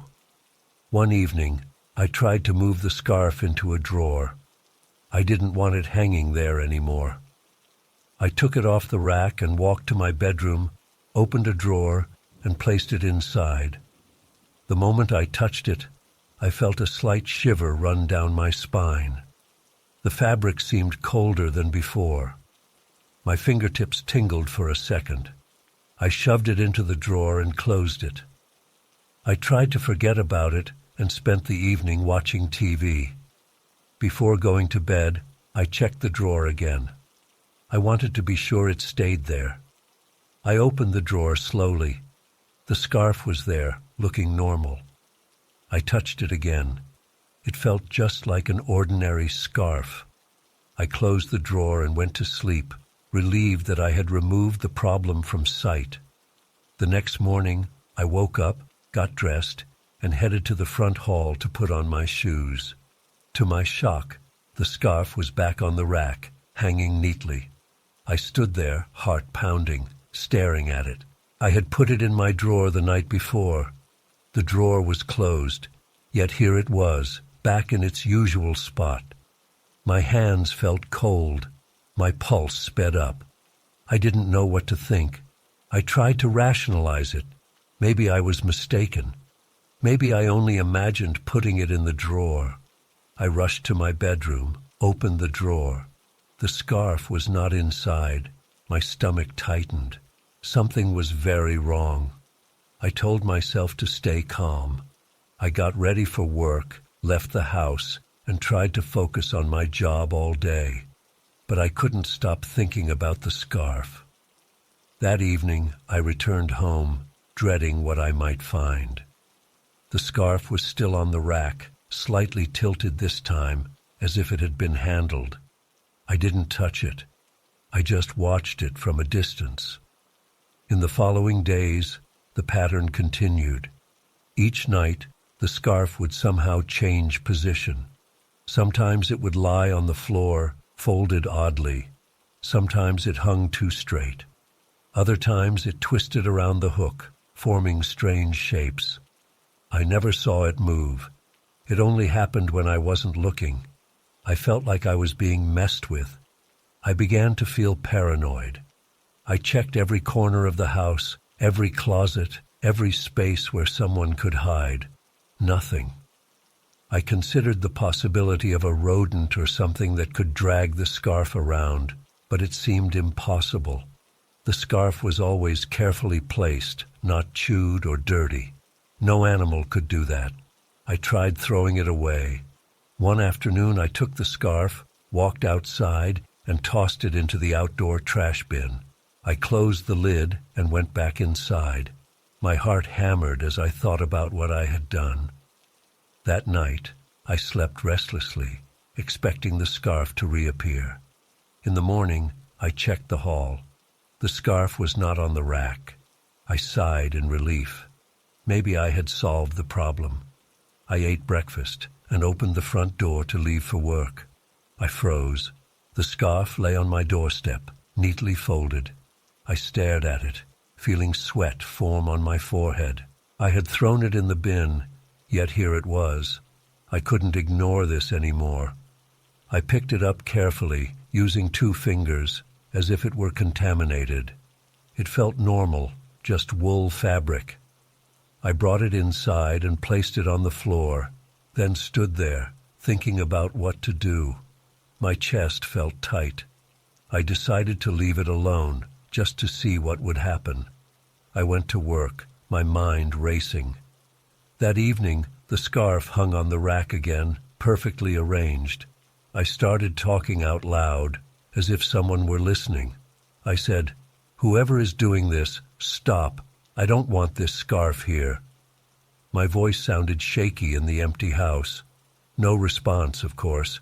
I tried locking the scarf in a wooden chest I had in the bedroom. I put it inside, locked it with a small key, and kept the key in my pocket.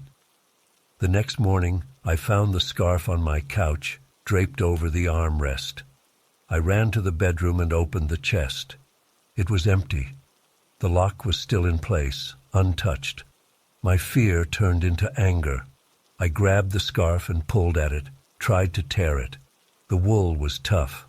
I managed to stretch it, make it lose shape a bit. I threw it on the ground and stomped on it. I felt a chill run through my whole body as I did so. My arms broke out in goosebumps. I gasped, feeling dizzy. I stopped and backed away. The scarf just lay there, crumpled. I left it on the floor and went to bed early, refusing to look at it again. That night I couldn't sleep. I kept thinking I heard soft rustling sounds in the hall. I got up several times, turned on the lights, and found nothing. Eventually, I fell asleep just before dawn. When I woke up, I went to check. The scarf was back on the rack, now looking worn and stretched where I had pulled it, but still hanging neatly. I felt weak in the knees. I didn't know what to do. It was as if the scarf had a life of its own. As Christmas approached, the strange activity continued. Every day, the scarf moved, changed position, ended up back on the rack by morning. I tried ignoring it, tried not to interact with it at all. I avoided the front hall unless necessary. I lived mostly in my bedroom and kitchen, keeping the doors closed. Still, I knew it was out there, waiting. On Christmas Eve, I gathered courage and approached the scarf one last time. I looked at it closely. The colors, red and green, looked duller now. The fabric was slightly misshapen from my attempt to tear it. I touched it, feeling the rough wool. I said softly, "What do you want?" No answer came. Of course not. It was just a scarf. I felt foolish talking to it. I gave up and went to bed, hoping the holiday might bring some resolution. I slept fitfully again. I dreamed of the scarf moving on its own, crawling around the floor. I woke up in a sweat. On Christmas morning, I forced myself to check the rack. The scarf hung there, completely still. This time, it did not look rearranged. It just hung in the same position as the night before, unchanged. I touched it. It felt normal. I stepped back and waited, watching it for several minutes. No movement. I left it alone the entire day. No matter how many times I checked, it stayed perfectly still. It didn't shift position or fall. That night, I slept deeply for the first time in weeks, feeling a strange calm in the house. In the days after Christmas, the scarf never moved again. It stayed on the rack, hanging like a normal piece of clothing. I considered throwing it away again, but I was afraid to stir something up. Instead, I left it there, untouched. Eventually, I moved it to a storage box in a closet. I checked the box occasionally. The scarf remained where I put it. I still don't understand what happened. Maybe it was some bizarre prank or something I can't explain. The memory of those nights still makes my heart race, but at least it's over. I haven't seen the scarf move since Christmas. Now it's just an ordinary piece of fabric, a strange souvenir of a time I'd rather forget. I live in the house with no further problems. The hall is calm and quiet. The coat rack holds my own coat and a hat, but no scarves. I never used that scarf, never wore it. I keep it locked away, out of sight. Sometimes, in the quiet evenings, I think about it and feel the goosebumps rise on my arms again. I try not to think too hard about it. The scarf stays where it is, and I leave it alone. That's enough for me.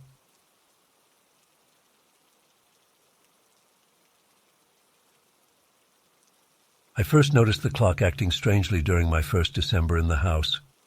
It was an old family heirloom, a large wooden clock hung on the living room wall. It belonged to my grandfather, passed down to my father, and finally to me when I inherited the house. For most of the year it didn't work. The hands stayed in the same position, never moving. I tried winding it when I moved in, but the gears felt stuck, and I gave up after a few attempts. In late November, I barely paid attention to it. It was just another piece of old furniture. I kept telling myself I would get it repaired someday. But as December started, something changed. One morning, I woke up, went to the living room, and heard a faint ticking sound. I stood still and listened. It was coming from the clock. I looked at it. The hands were moving, slowly, steadily, marking the correct time. I approached it, confused. Yesterday it had been still. Now it was working as if nothing had ever been wrong. I watched it for a few minutes. The second hand swept around the face, the minute hand moved along, and the hour hand advanced as it should. I touched the wooden casing. The surface felt smooth and cool. I smelled old varnish. I pressed my ear against it. The ticking was steady and strong, not weak or broken. It made no sense. I hadn't done anything to fix it. Over the next days, I kept an eye on the clock. It worked perfectly throughout December. It kept accurate time, never losing or gaining a minute. I wound it gently once or twice, just to see if it needed it, but it seemed fine. It was like it had come back to life on its own. I told a friend about it, and he laughed, saying maybe the clock just liked the holiday season. I shrugged it off, but I felt uneasy. Why would it only work in December? I tried to think of a mechanical explanation. Maybe the temperature or humidity this month affected the gears, but I couldn't find a logical reason. As the nights got colder, I noticed something else. The ticking sound got louder at night. I would sit in the living room with the TV off and listen. During the day, the ticking was normal, barely noticeable. But after midnight, it seemed to grow stronger, echoing softly in the quiet house. Sometimes it sounded almost like a whisper between the ticks, but I was probably imagining that. A few times, I caught myself staring at the clock face for too long. The black hands moving, the numbers clear under the dim lamp. When I stared too long, I felt uneasy, like someone was watching me. It was just a feeling, nothing I could point to. But my shoulders tensed, and I got a chill on my arms. I tried to ignore it and focus on something else, maybe a book or my phone. As Christmas approached, the clock kept perfect time. I checked it against my phone's clock, and it was always correct. The nights were getting colder, and that's when the ticking grew even louder. I sat on the couch one evening listening closely. Each tick was distinct, strong, and slow. I breathed slowly, trying to stay calm. It was just a clock. Yet I felt watched, as if the clock had eyes. My pulse quickened for no reason.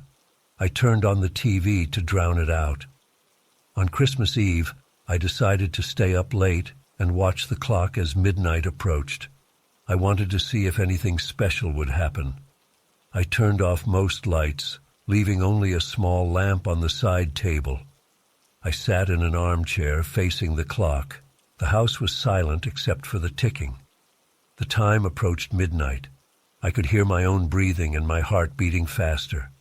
At 11:59 p.m., I watched the second hand move steadily. Tick, tick, tick. The minute hand crept forward. My palms felt clammy. I had no reason to be this nervous. It was just curiosity. The second hand reached the top of the clock face exactly at midnight. The chimes should have rung if the clock had a chime function, but this one didn't. Instead, at that exact moment, the ticking stopped. The hands froze. I blinked, confused. I listened for the ticking. Nothing. Total silence. The hands showed midnight, and the clock had died. I got up slowly, approached it, and touched the glass front. Nothing moved inside. I tried winding it carefully. The key turned, but the hands did not budge. I tapped the face lightly. No response. My heart sank. Why stop right at midnight on Christmas Eve? I stood there for a few minutes waiting. After about 5 minutes, I gave up and went to bed feeling unsettled. I tossed and turned, thinking about the clock and its strange behavior.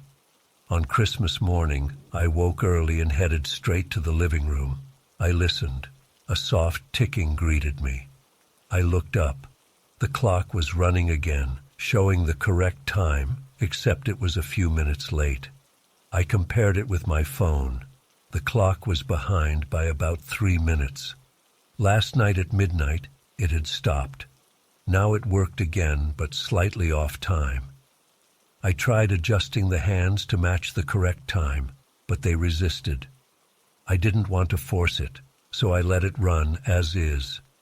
Throughout Christmas Day, it kept running, but always a few minutes slow. I watched it carefully. The ticking sounded normal again, not as loud as at night. After Christmas passed, I kept my eye on the clock. It still worked for the rest of December. Each night, as it got late, the ticking grew louder again. Each time I stared at it for too long, I got that uneasy feeling. I tried to ignore it and continued with my life. When December ended, I wondered what would happen. On January 1st, I checked the clock in the morning. It had stopped. The hands were stuck at some random time, not midnight this time, just a random hour. I tried winding it, but the gears felt stiff. The clock was dead again. I stood there staring at it, remembering the strange month I had just experienced. The clock worked only in December.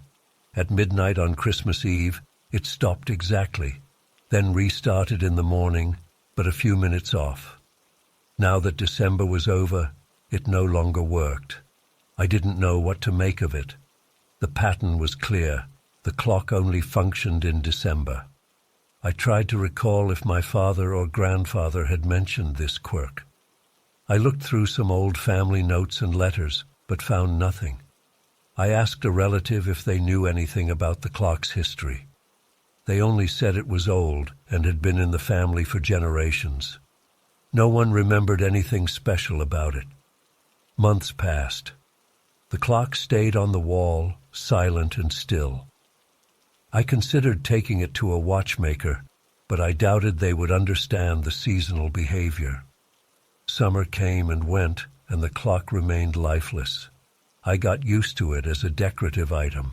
Then December came around again. On the 1st of December, I woke up and walked into the living room. The clock was ticking again, as if by magic. I felt a chill run down my spine. The same pattern repeated.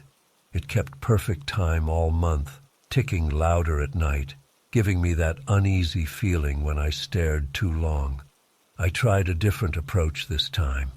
I placed a small digital recorder in the living room overnight to capture the ticking and see if I heard anything else. In the morning, I played it back. Just normal ticking, nothing strange. Maybe I was overreacting, but I still felt watched. On Christmas Eve of the second year, I stayed up again. I watched the clock approach midnight. I felt my heart racing as it got closer to 12. Once again, exactly at midnight, it stopped dead. No ticking. I waited a few minutes, feeling the silence press against my ears. Nothing happened. Eventually, I went to bed. On Christmas morning, I found it running again, a few minutes late, just like the previous year. I almost laughed at the consistency. It was like a weird tradition. The rest of December, it ran fine, and on January 1st, it stopped completely. This pattern repeated every year. The clock would remain dead 11 months of the year, then come to life on December 1st. It would run perfectly until Christmas Eve at midnight, stop exactly at that moment, then resume on Christmas morning a few minutes slow, and finally stop again when December ended. After witnessing this cycle a few times, I gave up trying to explain it. I accepted it as a strange family mystery. I never told many people about it. Those I told found it amusing or thought I was imagining things. But I knew what I saw and heard. The uneasy feeling never went away. Each December, when the clock ticked, I felt like I was not alone in the room. I never saw anything unusual, never heard voices or footsteps, just that ticking, sometimes louder at night, and the strange sense of being observed. I tried moving the clock to another room, thinking maybe its place on the wall mattered. I took it down one November and hung it in my study. On December 1st, it started ticking again, no matter where I placed it. The location didn't matter. I tried putting it in a closet at night, but the ticking still got louder in the dark, and I could hear it faintly through the door. One year, I even tried removing the hands and putting them back differently. The next December, it still worked as before, ignoring my tampering. It always returned to a correct indication of time in December, as if guided by an invisible force. By now, I learned to accept it. As more years passed, I decided to just let the clock do its thing. I would avoid staring at it for too long, especially at night. I would let it mark the days of December, knowing that on Christmas Eve it would freeze at midnight and resume in the morning, slightly off. Then, when December ended, it would rest for another 11 months. I never solved the mystery. I never found a note or clue explaining why the clock behaved this way. Maybe it was cursed.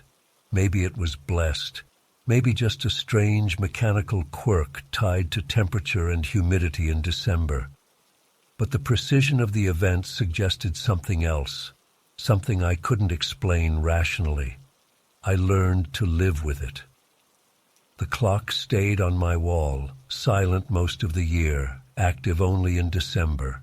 It became part of my life's rhythm. When I saw it start ticking at the start of the month, I knew the holiday season had arrived. I prepared for that uneasy feeling at night, accepted the strange silence after midnight on Christmas Eve, and the clock's gentle return to life on Christmas morning. Now, each year, I watch the cycle repeat. I no longer panic or try to fix it. I just let it happen. It's part of the house's character, part of my family's odd heritage. The clock and I have reached an understanding. I don't question it, and it doesn't trouble me beyond that mild discomfort. I still feel that slight tension in December when I walk into the living room and hear the ticking. I still glance over my shoulder sometimes, feeling as if there's a presence behind me. But I manage. I turn on some music or the TV to drown out the ticking. I keep busy and avoid staring at the clock face. In the end, it remains a mystery. The clock marks time in December, stops at Christmas Eve midnight, resets slightly off, then dies again at year's end. It never changes this pattern. I've come to accept it as a small, strange secret that the house and I share. It's unsettling, but harmless. It's just the way things are.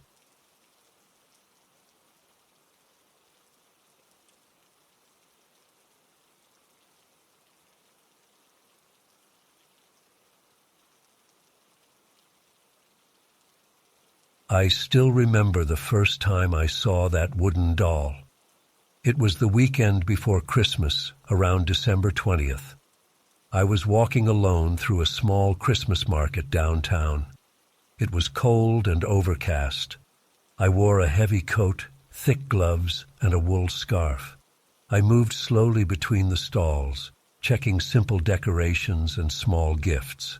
Most things looked cheap or too familiar. I wanted something different, something that felt personal. Then I saw this small wooden figure at a corner stall. It was about the size of my hand, carved from dark wood. The stall owner was an older man with a quiet voice. He didn't talk much, just said the doll was old and unique. I liked the detail of its face. It had painted eyes and a thin mouth. Its clothes were painted red and green, like a tiny holiday outfit. It had some chips in the paint, but that made it look authentic. I bought it without bargaining. I paid in cash. The man wrapped it in old newspaper and I carried it home in my tote bag. My apartment wasn't large. It was a small place in an old building. The heating was decent and I kept it warm. I lived there alone. I had no pets, no roommates. I arrived home that afternoon and placed the doll on the mantel above my small fireplace. I didn't use the fireplace much. I lived on the top floor and I preferred the radiator. But I liked to decorate that mantel each Christmas. I had a wreath, a few candles, and now that little doll. I remember feeling pleased. I thought it would be a nice touch. That first night, I cooked a simple dinner. I listened to some low holiday music. Then I watched TV until late. When I got tired, I brushed my teeth, changed into my pajamas, and went to bed. The next morning, I woke early and went to the kitchen. I wanted coffee. I passed by the mantel. The doll wasn't there. I looked around. I found it on my dining table, standing right next to my chair. I wondered if I had moved it and forgotten. Maybe I had picked it up to look at it more closely. Maybe I placed it there absent-mindedly. I didn't remember doing that, but I assumed I must have. I put it back on the mantel. I didn't think much of it that day. That evening I came home a bit later. The doll was still on the mantel. I turned on the TV. I ate a sandwich. I looked at the doll from time to time. It was just a simple piece of wood, carved into a figure with a painted face. There was nothing unusual about it. I went to bed around midnight. I locked my door, as I always did. I fell asleep quickly. The next morning, I walked into the living room and found the doll on the armchair near the hallway. It was closer to my bedroom. I felt a sudden chill. I stood still for a moment. My heart rate increased a bit. I didn't understand how that could happen. I tried to think logically. Maybe I was sleepwalking. Maybe I moved the doll during the night. It seemed strange. I had never sleepwalked before, but I had no other explanation. I picked up the doll and examined it. The paint around its eyes looked a bit darker. I couldn't tell if I was imagining that. I touched it. It felt solid and cold. I placed it back on the mantel and decided not to think about it. I went to work feeling a bit uneasy. On the third night, I tried something different. I placed the doll on the mantel again, but this time I took a photo of it with my phone before I went to bed. I wanted to confirm that I wasn't imagining things. I went to sleep around 11 p.m. That night I had trouble resting. I woke up a few times feeling anxious. I listened for sounds. I heard nothing unusual. There was no creaking floorboard, no footsteps, just the hum of the radiator. In the morning, I found the doll on my bedroom floor, right next to the door. I gasped when I saw it. I felt a tightness in my chest. My mouth felt dry. I looked at the doll. Its eyes seemed more detailed than before. I checked my phone.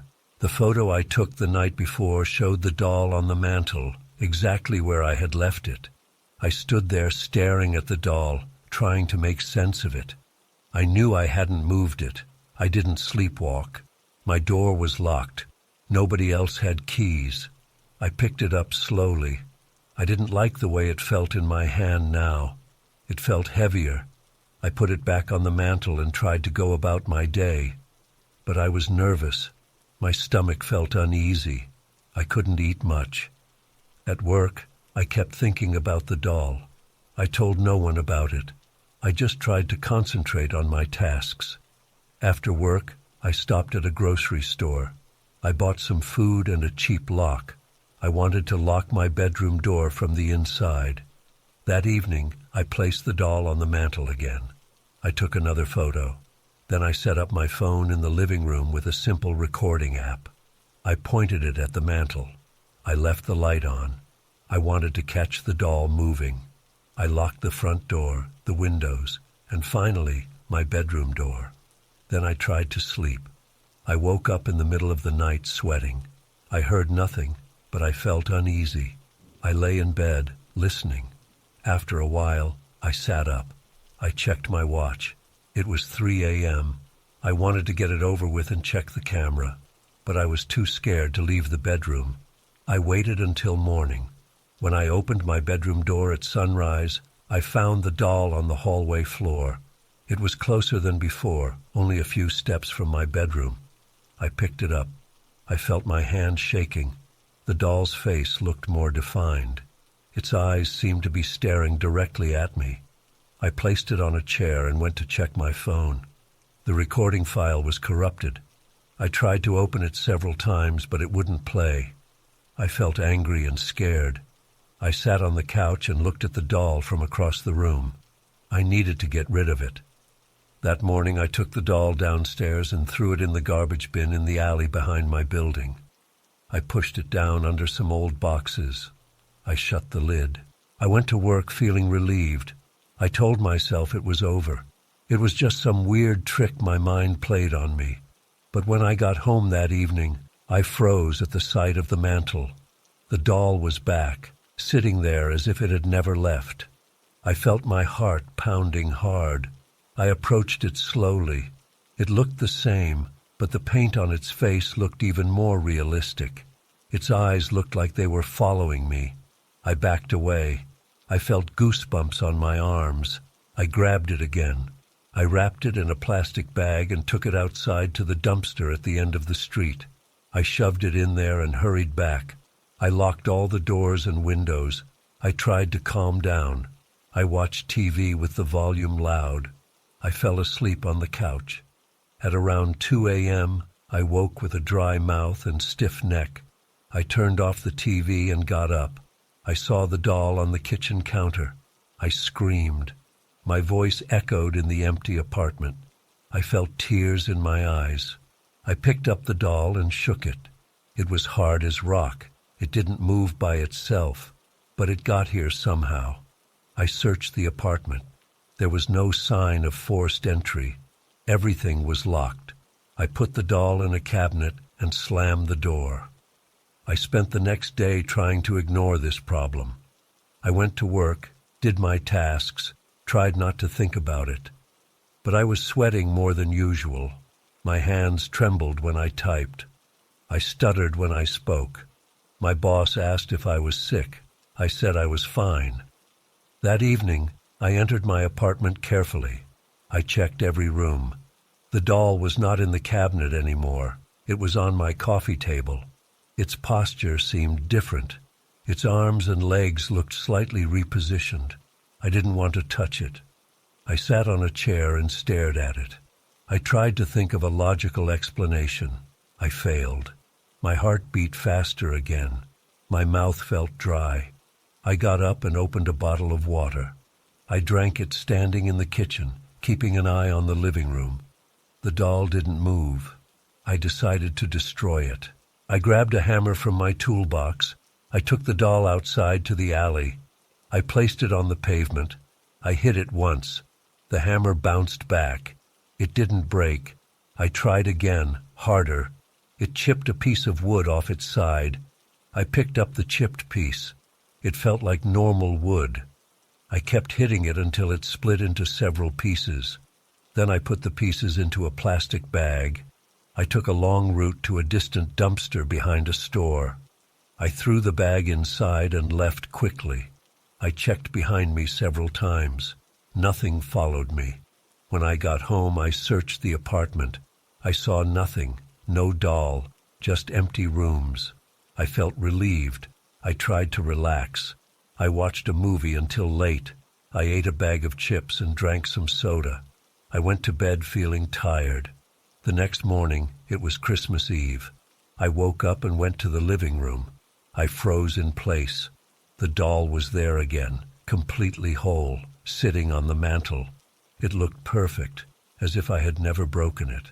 I felt lightheaded. I leaned on the wall to steady myself. I had trouble breathing. My palms were sweaty. The doll's eyes looked more human now. I could see tiny brush strokes that made the pupils look deep and moist. I walked closer. I noticed a small piece of paper in its wooden hand. I took the paper and looked at it. It had a short message. The handwriting looked exactly like mine. It said, "I'm home." I dropped the paper and stumbled backward. I could hear my own heartbeat in my ears. I felt nauseous. I grabbed my phone and tried to call someone, but I had no idea who to call. The police? What would I say? A wooden doll keeps reappearing in my apartment after I destroy it and throw it away. I felt trapped. I tried to focus on the physical details. The doll was on the mantel. I could see my old wreath and the candles behind it. The message was on the floor. I stepped on it. I felt the paper crinkle under my foot. I tried to think of what to do next. My body felt weak. My legs were unsteady. I approached the doll again and picked it up. It felt warm now, not cold as before. I turned it around. Its back was smooth. No holes, no compartments. I decided to leave the apartment. I grabbed my coat and keys and left. I went down the stairs and walked into the street. The sidewalks were covered in old snow. I walked for a long time, just moving through empty streets. Most people were inside, preparing for Christmas. I ended up in a small cafe. I sat down, ordered black coffee, and drank it slowly. I didn't know what else to do. I felt nervous and alone. After about an hour, I decided I had to go back. I couldn't just sit there. When I returned home, it was getting dark. I entered slowly. The doll was not on the mantel anymore. I looked around. I found it in my bedroom, on my pillow. I almost screamed. I threw it across the room. It hit the wall and fell to the floor. I rushed over and picked it up again. This time I was furious. I tried to break it again with my hands. I twisted its arms until I heard the wood crack. I slammed its head against the corner of my desk. The paint chipped. I kept going until it was in pieces again. I felt my hands shaking. My knuckles hurt. I breathed heavily. I carried the pieces to my bathtub. I poured some rubbing alcohol on them and set them on fire. The smell was awful.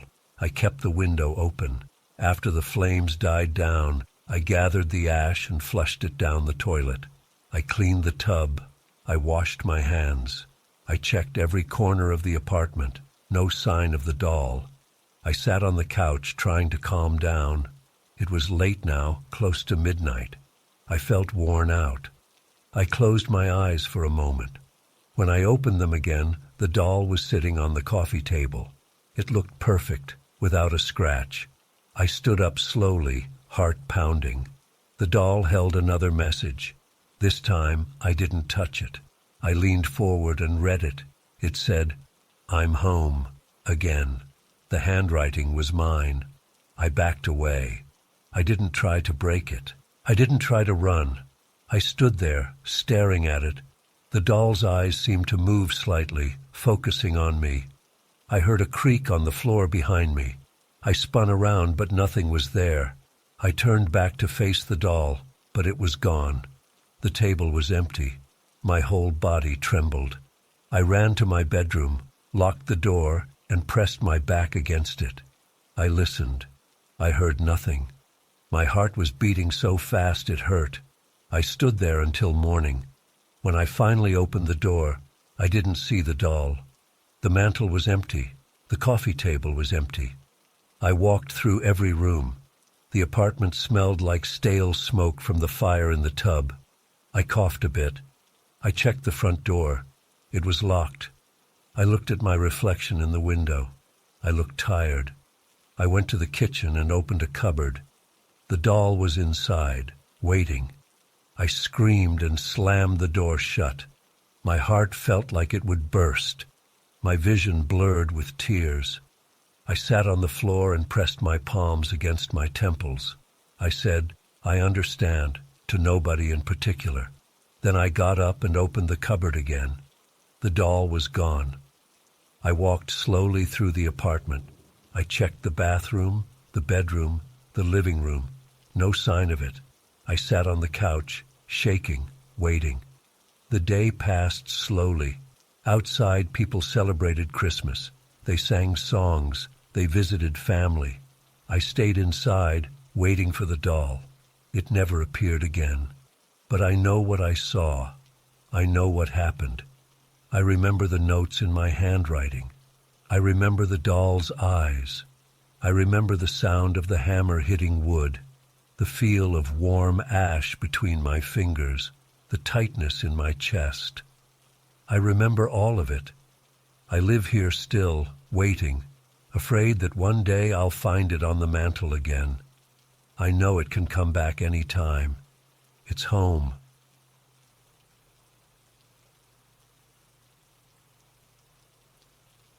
I remember the first time I noticed something strange at our small school. It was the week before the Christmas show. I worked as a teacher there. It was a tight-knit community, a small town with just one school building that served all the local kids. I taught music and supervised the choir practice. We had about 10 children in the choir. Most of them were around 8 or 9 years old.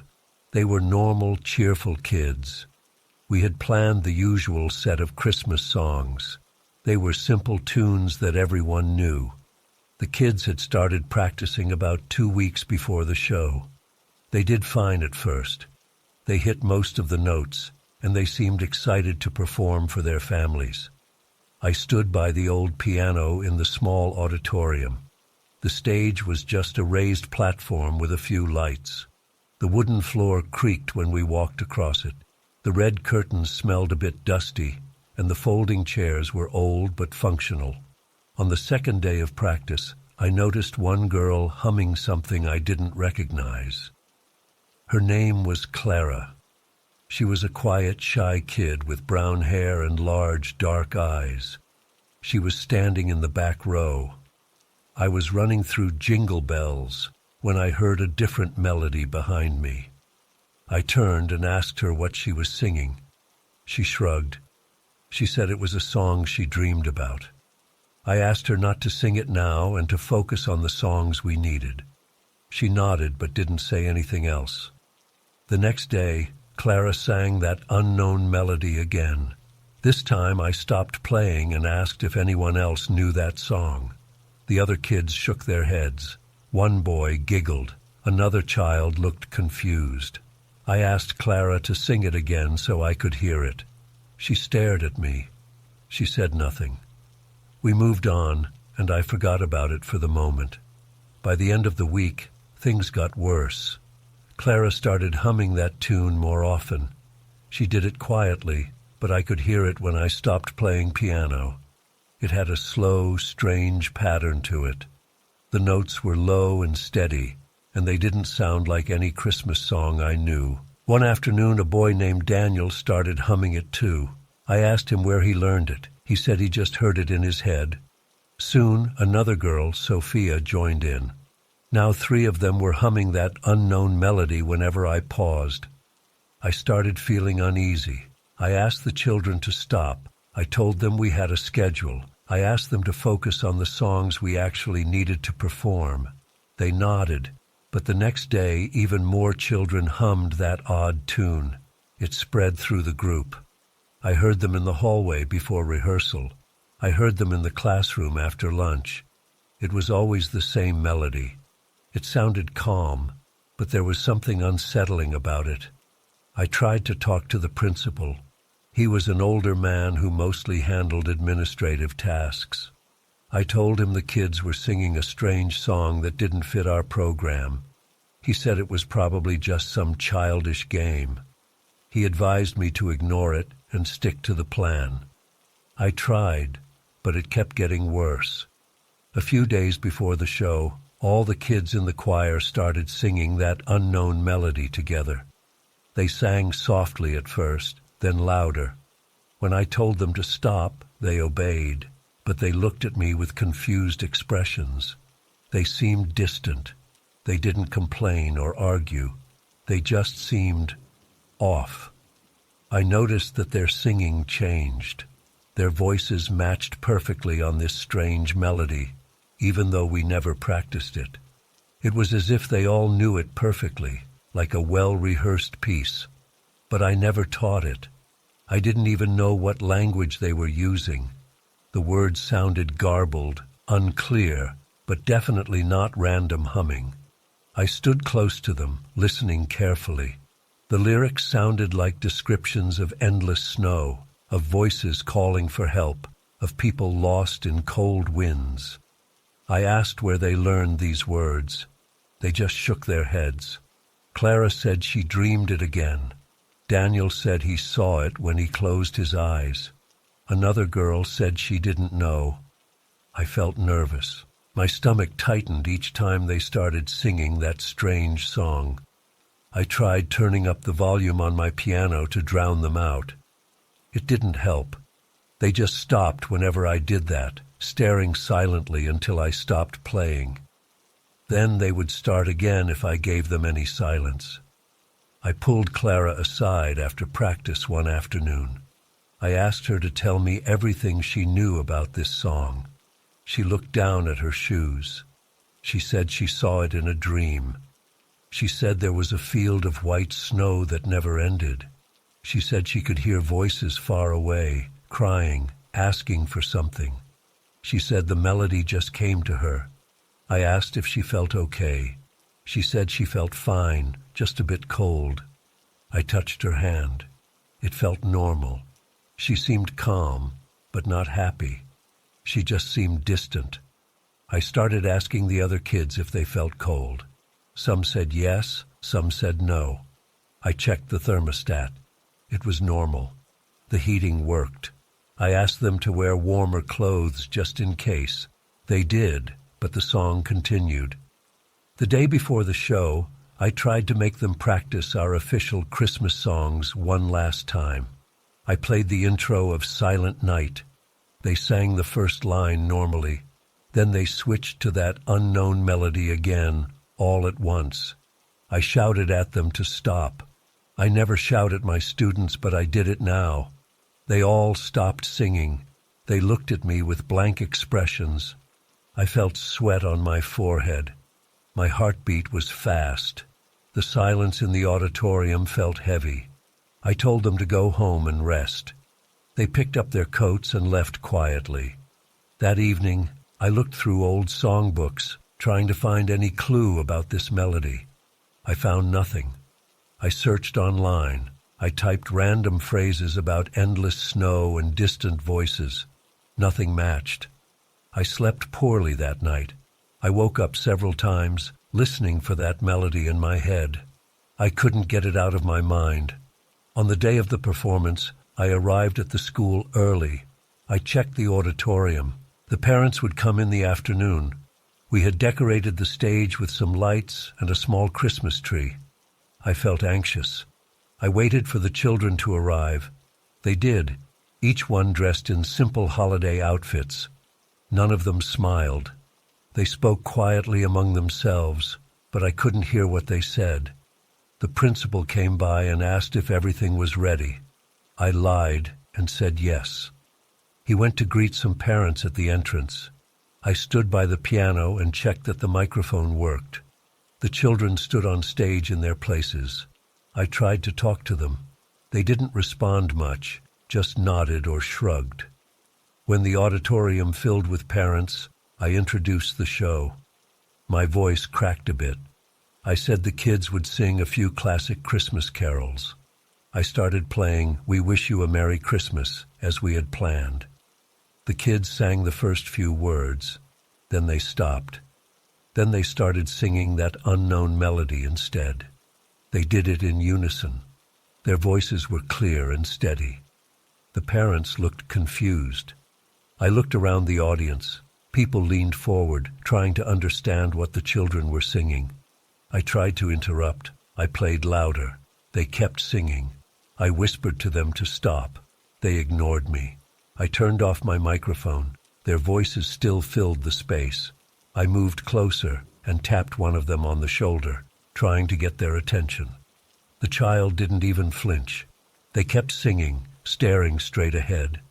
I looked at the principal. He looked worried. He stood near the side of the stage, arms crossed. Some parents started whispering to each other. Others got up from their chairs and walked closer to see what was going on. The lyrics sounded clearer now. They sang about a land covered in deep snow. They mentioned cries in the distance. They spoke of footsteps that disappeared into white drifts. They described voices calling for help, fading away. The children's tone never rose or fell. They kept it steady, calm, like a chant. I felt a chill in the room. I looked at the windows. It had been a clear, cold day. The forecast said no snow, just a light wind. But now I saw flakes outside, falling slowly at first, then faster. Within minutes, thick snow covered the schoolyard. I heard a parent say, "It wasn't supposed to snow today." Another one cursed under their breath. The children kept singing. I tried to get the principal's attention again. He signaled for me to stop the children. I shouted at them.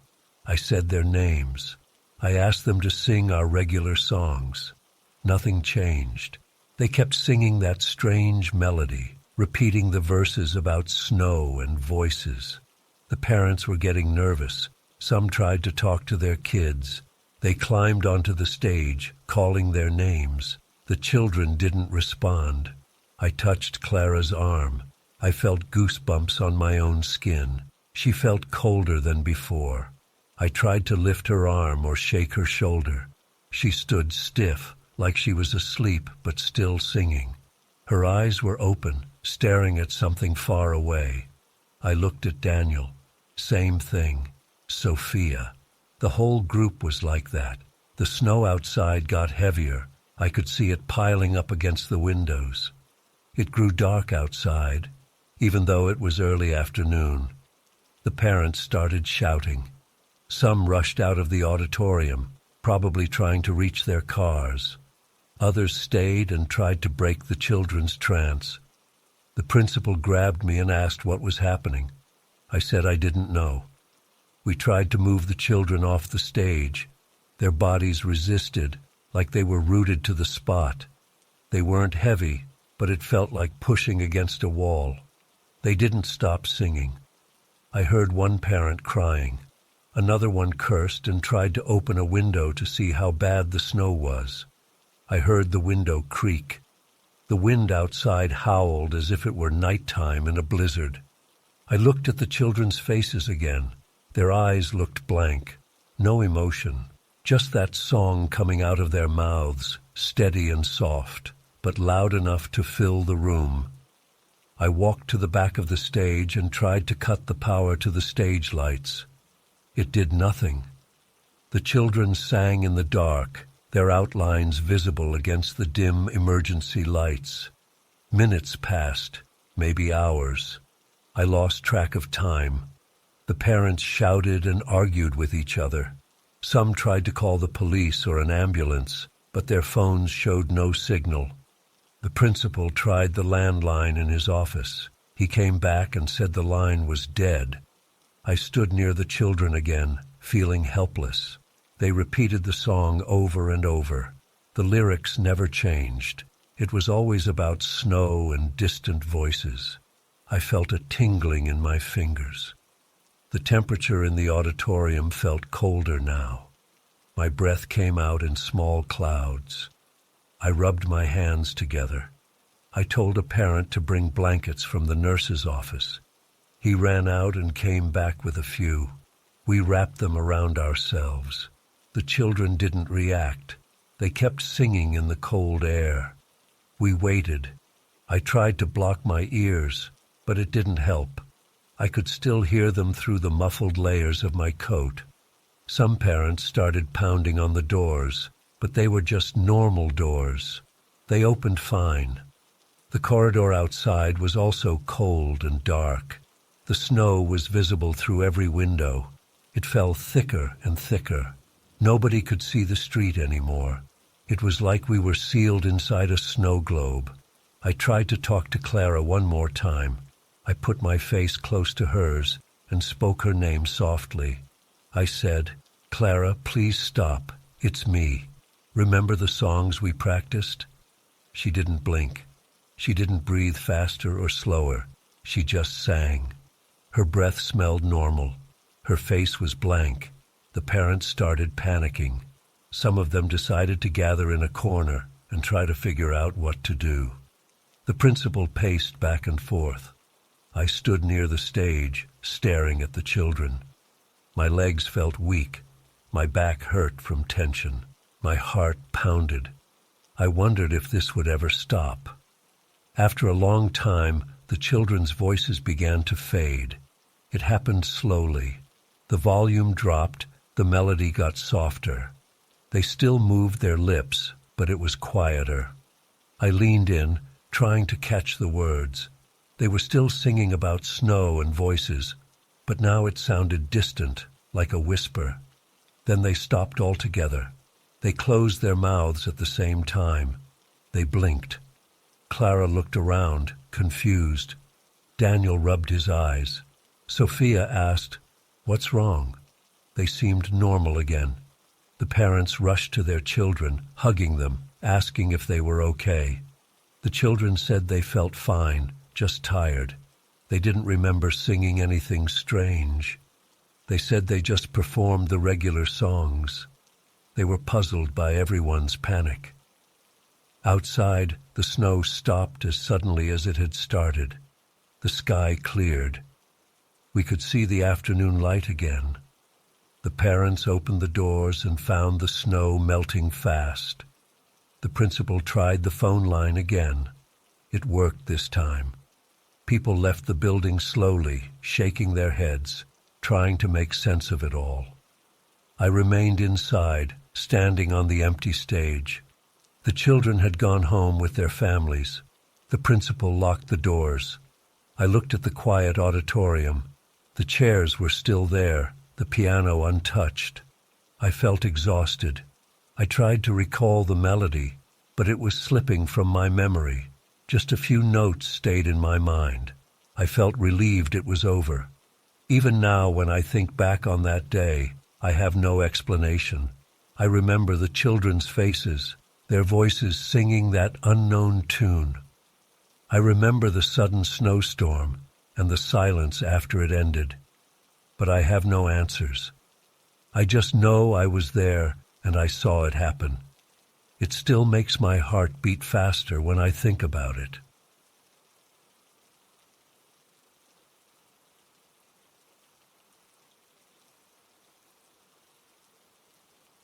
I remember the night I missed my train. It was Christmas Eve. I was trying to get back home from a nearby city.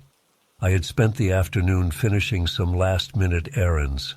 I lost track of time and reached the station too late. The last scheduled train had already left. The platform was empty except for me. I checked the timetable board, but it showed no more departures for the night.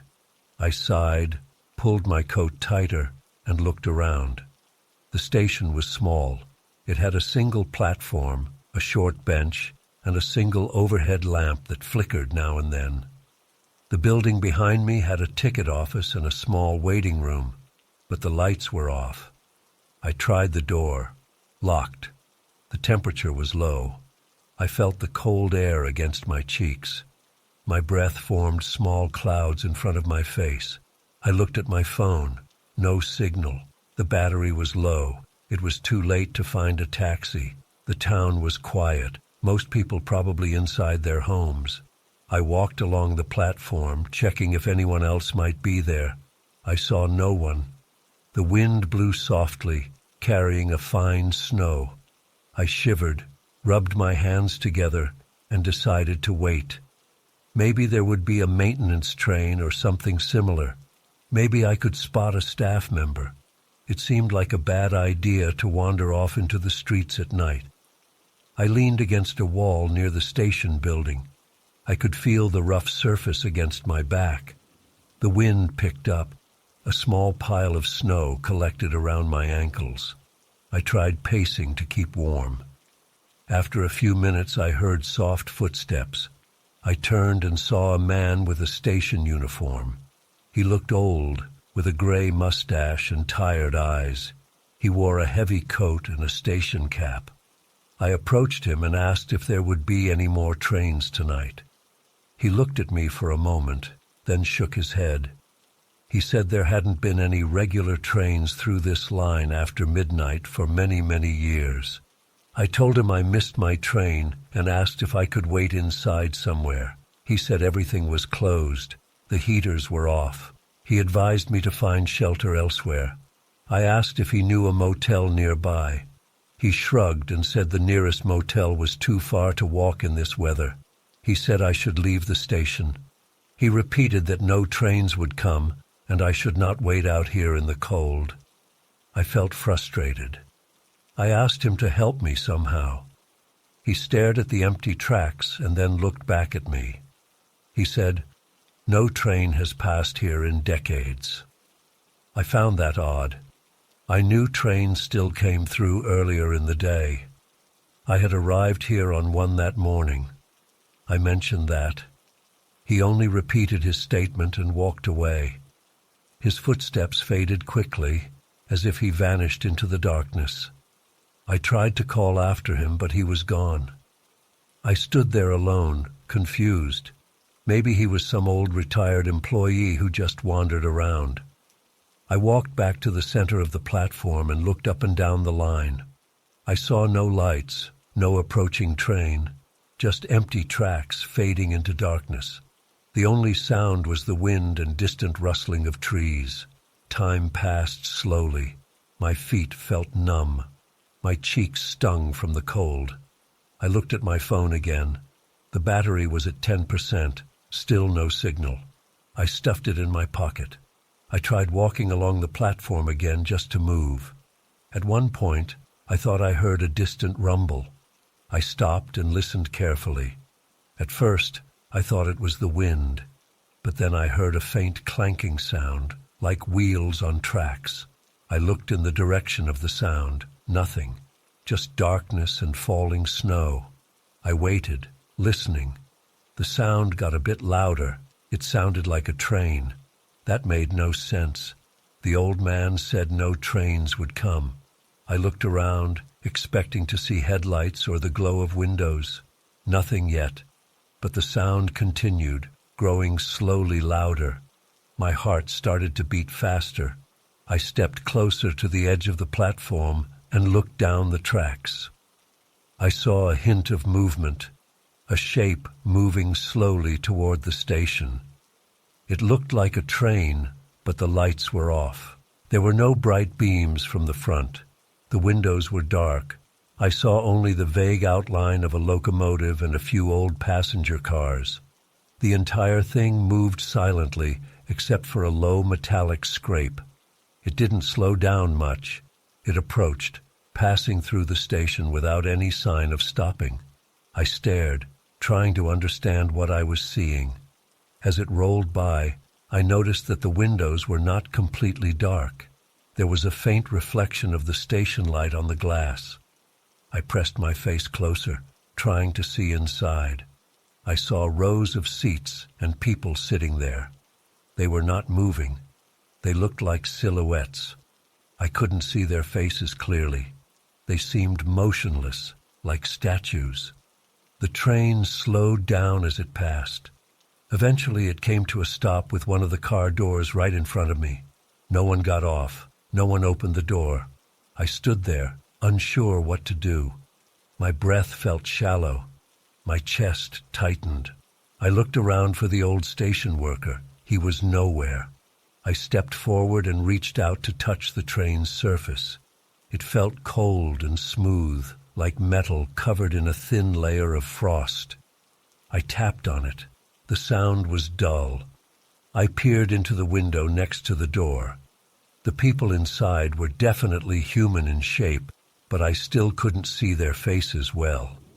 They looked as if they were staring straight ahead, not blinking or moving. I tried the door handle. It didn't budge. I knocked on the door. No response. My throat felt dry. I wanted to call out, but something stopped me. The The silence felt heavy. Then I heard a click. The door slid open a crack on its own. I jumped back, startled. My heart thumped in my chest. I looked around again, still no one else on the platform. The door opened fully, revealing a small set of steps into the train car. Inside, I could make out old-fashioned seats, a narrow aisle, and people sitting rigidly. A faint smell of dust and cold metal drifted out. I leaned forward, calling, "Hello?" No one answered. I didn't want to get on. It felt wrong. But I also felt a strange pull, like I needed to check if someone inside needed help. Maybe they were in trouble. Maybe they were just asleep or sick. I tried shining my phone's screen inside. The dim light showed old upholstery, faded patterns on the seats, and coats on some of the passengers. None of them turned their heads or showed any sign of life. I swallowed hard. My palms were sweaty despite the cold. I decided to step inside carefully. I placed one foot on the step. The metal creaked. I leaned in and called out again, "Hello? Is everyone okay?" No movement. I climbed aboard and stood near the entrance. The door slid shut behind me. I spun around and pulled at it. It was locked now. Panic rose in my chest. I pulled harder. No use. I looked at the passengers. There were about 10 or 12 people in this car. Men, women, maybe a couple of teenagers, all wearing old-fashioned clothes. Heavy coats, hats, gloves, no phones, no modern bags. They sat stiffly, hands on their laps or by their sides. Their faces were pale. Their eyes were open, staring forward. I shouted, "Hey, can anyone hear me?" My voice sounded too loud in the silence. No one moved. I looked closer at one passenger. He wore a dark suit and a hat. His skin looked oddly lifeless. I reached out to touch his shoulder. It felt firm and cold, like touching a leather seat. I pulled my hand back immediately. My breathing grew rapid. I stepped back and bumped into another seat. I turned and tried to move to the next car. I hoped to find a conductor or some other passenger who could explain this. The aisle led to a connecting door. I grabbed the handle. It was stiff, but it opened. I stepped through to the next car. More passengers, the same scene. They all sat still, staring forward. The air felt musty. The windows were slightly fogged. I wiped one with my sleeve, trying to see outside. I saw only darkness and snow swirling past. I tried knocking on the windows. They felt solid. Outside, the station platform lights were gone. It looked like we were moving now, but I hadn't felt the motion. I pressed my ear to the window. I heard a distant rumble, maybe the sound of tracks, but it was faint. I decided to keep moving through the cars. Maybe the front of the train had an engineer or a conductor. I passed through 3 more cars, all the same, rows of silent, still passengers. No one moved an inch. My heart pounded so hard I felt it in my temples. My mouth was dry, and I felt a chill on my spine. In the 4th car, I noticed something different. One of the passengers, a woman, turned her head slightly as I entered. I froze, watching her closely. She turned her head only a few degrees, then stopped. Her eyes were on me. I felt a surge of fear. I spoke softly. "Do you need help?" She didn't reply. She just stared. Her neck had moved, so she wasn't a statue, but she acted as if in a trance. Her eyes had no focus, as if looking through me rather than at me. I stepped closer, waving my hand in front of her face. No blink. Her eyes tracked my movement just a bit. I backed away slowly. Another passenger, a young man, also turned his head. Now 2 pairs of eyes followed me. I felt sweat on my forehead. The air smelled stale. I moved toward the next car. The door at the end of the car didn't budge this time. I pulled and pushed, but it was locked. I turned around. More passengers were now looking at me. Their movements were slow and stiff, like old dolls being repositioned. I tried to speak calmly. "Let me out. I don't want to be here." No answer. I backed toward the previous car, thinking I could return to the door I entered from. But as I stepped through, I saw the passengers in that car turning their heads toward me as well. Now I felt trapped. I stood between two groups of motionless, half-responsive people. My heartbeat was fast and irregular. My stomach felt tight. My hands shook. I tried opening a window. It wouldn't move. I looked for an emergency exit. I found a small red handle on one window. I pulled it. Nothing happened. I tried to break the glass with my elbow, but it was too strong. I kicked it. The sound echoed in the silence. The passengers kept staring. No flinch, no blink. I felt like I was surrounded by mannequins who barely acknowledged me. I ran down the aisle, pushing past the staring faces. I reached the door where I came in. It was closed. I tried the handle. Locked. I banged on it, shouting for help. No answer. I pulled at the door until my hands hurt. The metal was unyielding. I turned around. All the passengers in this car were now facing me, their heads turned. Some had twisted their necks at odd angles. Their bodies remained seated, but their heads followed me. I yelled at them, "What do you want?" My voice sounded desperate. No response. I tried to calm myself. I took a few steps back, breathing heavily through my nose. I noticed a slight change in the train's motion.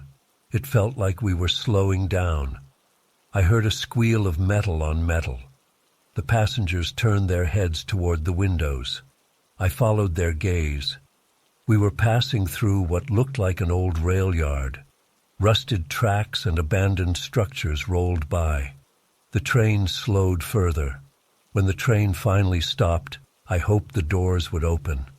I pushed the door handle again. It clicked this time. I pulled it open. Outside was a deserted platform, old and broken. The snow fell in thick flakes. The cold air rushed in, hitting my face. I jumped off the train without hesitation. I landed on uneven ground.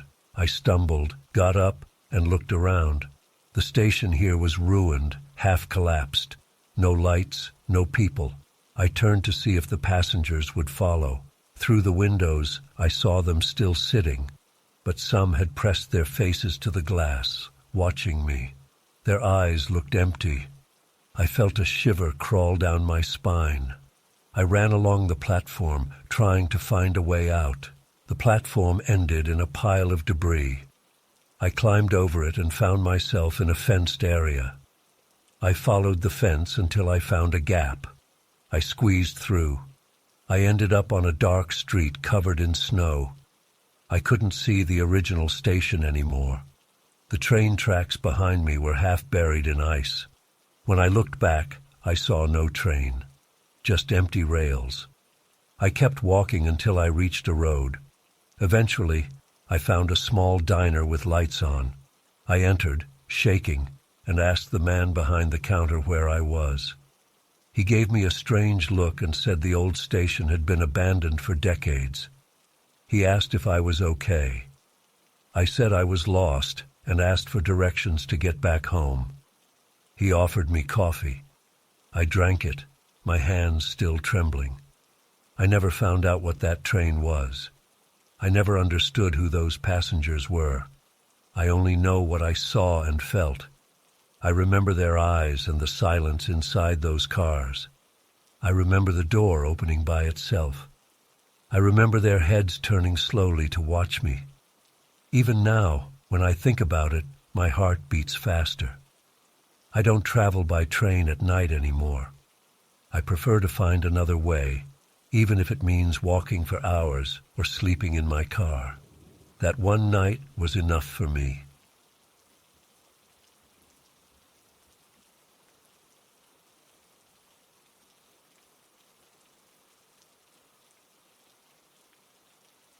I remember that afternoon clearly.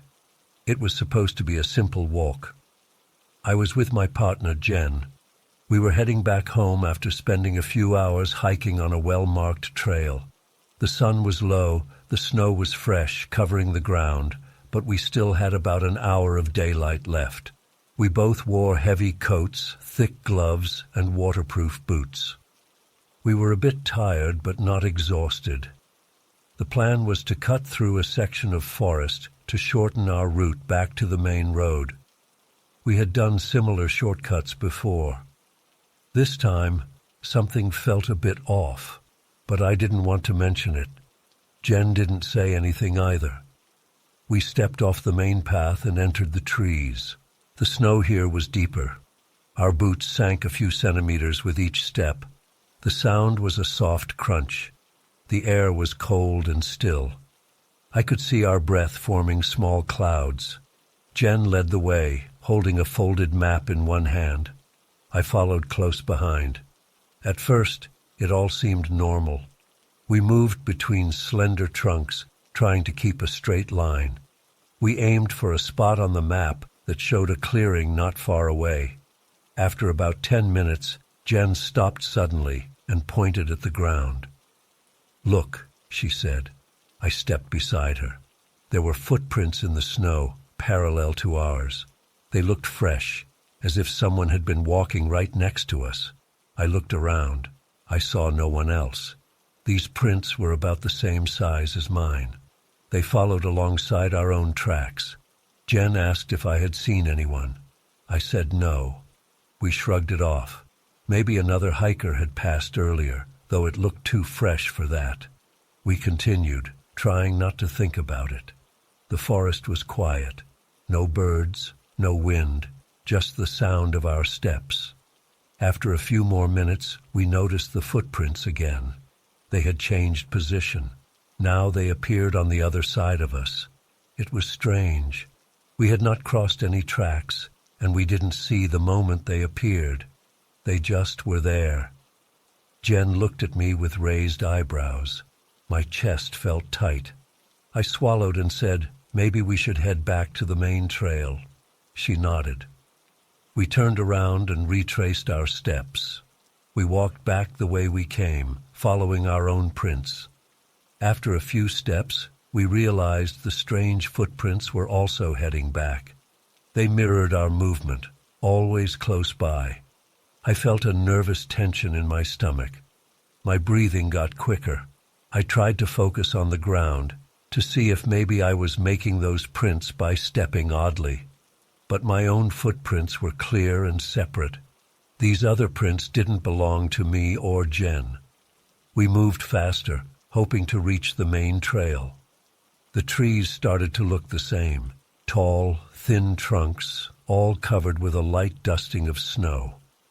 We should have seen the trail by now, but we didn't. Jen checked the map and pointed in one direction, certain that was where we had come from.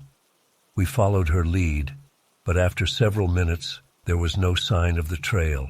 The sky started to darken. The light was fading fast. My heart rate rose. I felt the sweat forming under my jacket. I pulled out my phone. No signal. Jen did the same. No signal either. We tried to stay calm. We agreed to backtrack once more, double-checking our route. But when we turned around, the footprints were still there, on both sides now. It looked like someone was walking parallel to us the entire time, shifting sides at will, without leaving any gap in their tracks. I felt a chill in my spine. Jen's voice was shaky when she said, "Let's just keep going straight. We must hit some landmarks soon." We walked in silence for a while. I tried to listen for anything, an animal, a distant car, even a gust of wind. Nothing, just the crunch of our boots and that unsettling pattern of footprints beside ours. I started to feel lightheaded. My throat was dry. I wished we had brought more water. Jen said she remembered a small stream on the map. If we found it, we could follow it out. We changed direction, trying to find that stream. The footprints followed. Sometimes they were on my left, sometimes on Jen's right. We never saw them form. We never heard anyone else walking. We felt watched. I imagined someone lurking behind the trees, stepping in sync with us, but we never caught a glimpse of anyone. Time passed. The daylight dimmed into a dull gray. Soon it would be night. We had no tent, no proper gear to camp. We needed to get out of there. Jen's voice shook as she said we should shout for help. We did. We yelled as loud as we could, calling out, asking if anyone was there. Our voices echoed weakly among the trees. No reply. Just that eerie silence. After we shouted, we noticed a new set of footprints, this time a few meters ahead of us. They curved from the side and led forward, as if guiding us. Jen grabbed my arm and whispered, "Should we follow them?" I hesitated. Everything felt wrong, but standing still wouldn't help. We followed the new prints, stepping carefully. The snow got deeper. My toes felt numb. The air got colder. We turned a cluster of trees, and I saw something ahead. A figure stood in the distance, between two large pines. It looked human-shaped, tall and thin, wearing dark clothing. The figure didn't move. Jen and I stopped. My heart pounded so hard I could hear it. I wiped sweat from my forehead. My mouth was dry. I whispered, "Hello?" The figure didn't respond. We took a few steps closer. It remained still. I couldn't see its face. It was too far, maybe 30 meters away. I raised my voice. "We're lost. Can you help us?" No answer. I waved my hand. Nothing. The figure was motionless. Jen grabbed my sleeve and said we should approach carefully. We moved forward, slowly. Each step felt heavy. The footprints led straight toward the figure. When we got closer, we realized something was off. The figure's outline was hard to see clearly. It stood in deep shadow, even though there was nothing casting a strong shadow at that moment. We moved another few steps.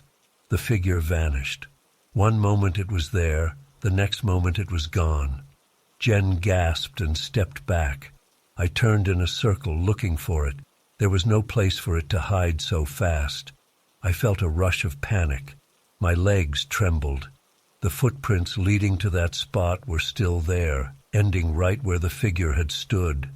Now fresh footprints pointed back toward us, as if something had stood facing us, then left without leaving a trace. Jen started breathing faster. She said, "We need to get out of here now." I agreed. We turned around and tried to walk away from that spot, hoping to find any sign of a trail or a familiar landmark. But the forest looked identical everywhere. The trees had the same shape, the ground covered in the same pattern of snow. We walked in what we thought was a straight line for a long time, stumbling over roots hidden under the snow, our legs growing tired. The footprints never stopped following us. Sometimes they were on our left, sometimes on our right, sometimes ahead, sometimes behind. We felt trapped. The light was almost gone now. Night was coming fast. We used our phone screens for a bit of light, but the battery was low. Jen whispered that we might have to build a small shelter or find some place to wait out the night. The thought terrified me. I didn't want to stay in that forest with whatever was out there.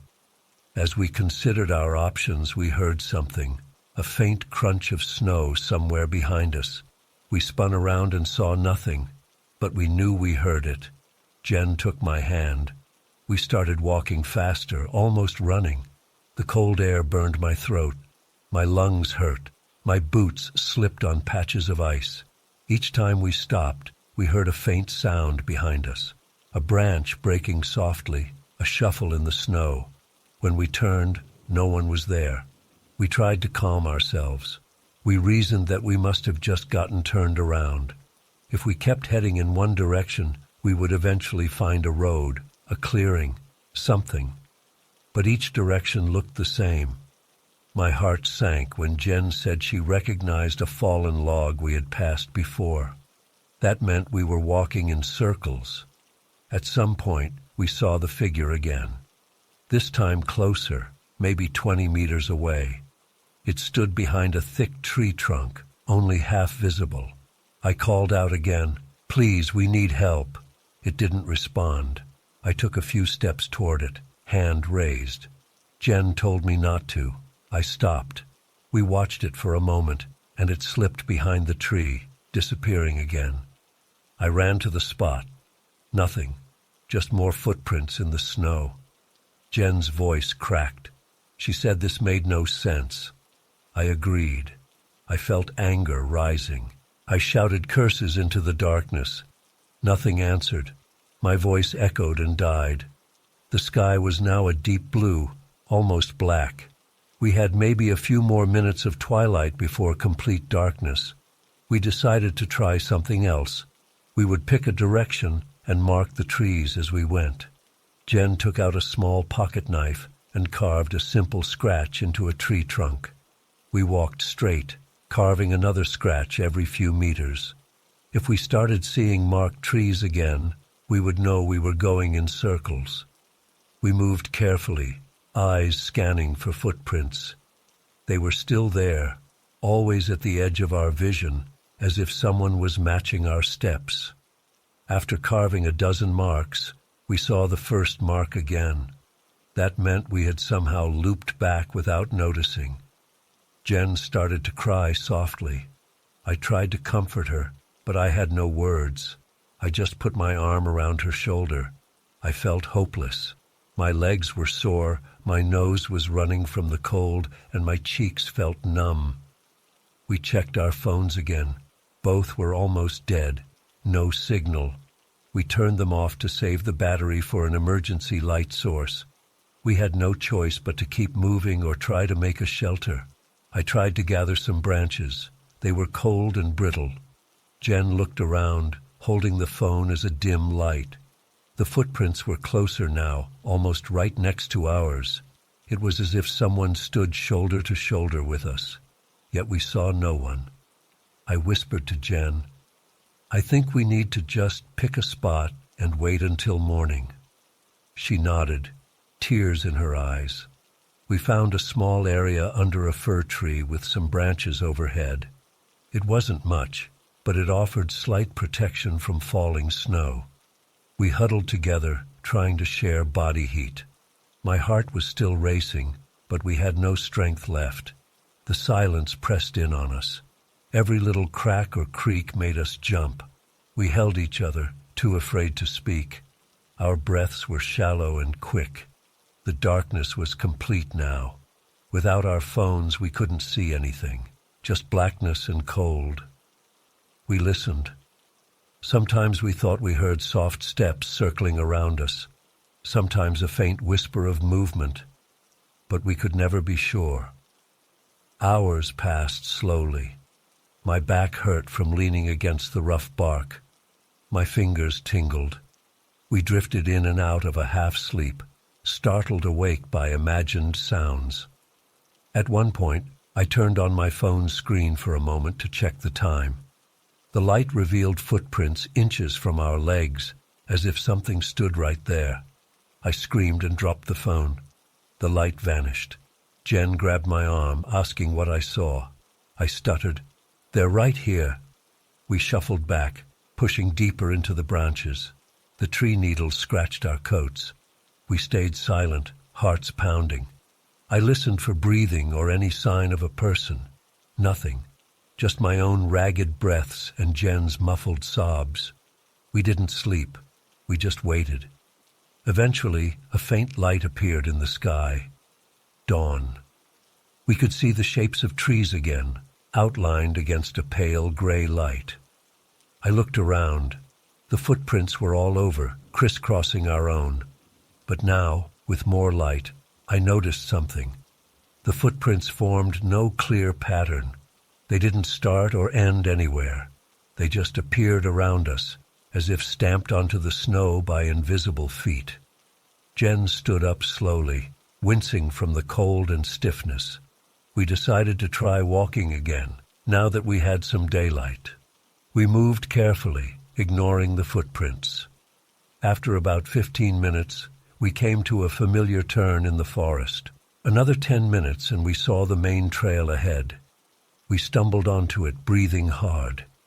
It was empty and silent, but we recognized the worn path and a signpost. We followed it without looking back. When we finally reached our car, hours later, we got in and turned the heat on high. We didn't speak much. We just drove away, leaving that forest behind. I still remember the way those footprints looked.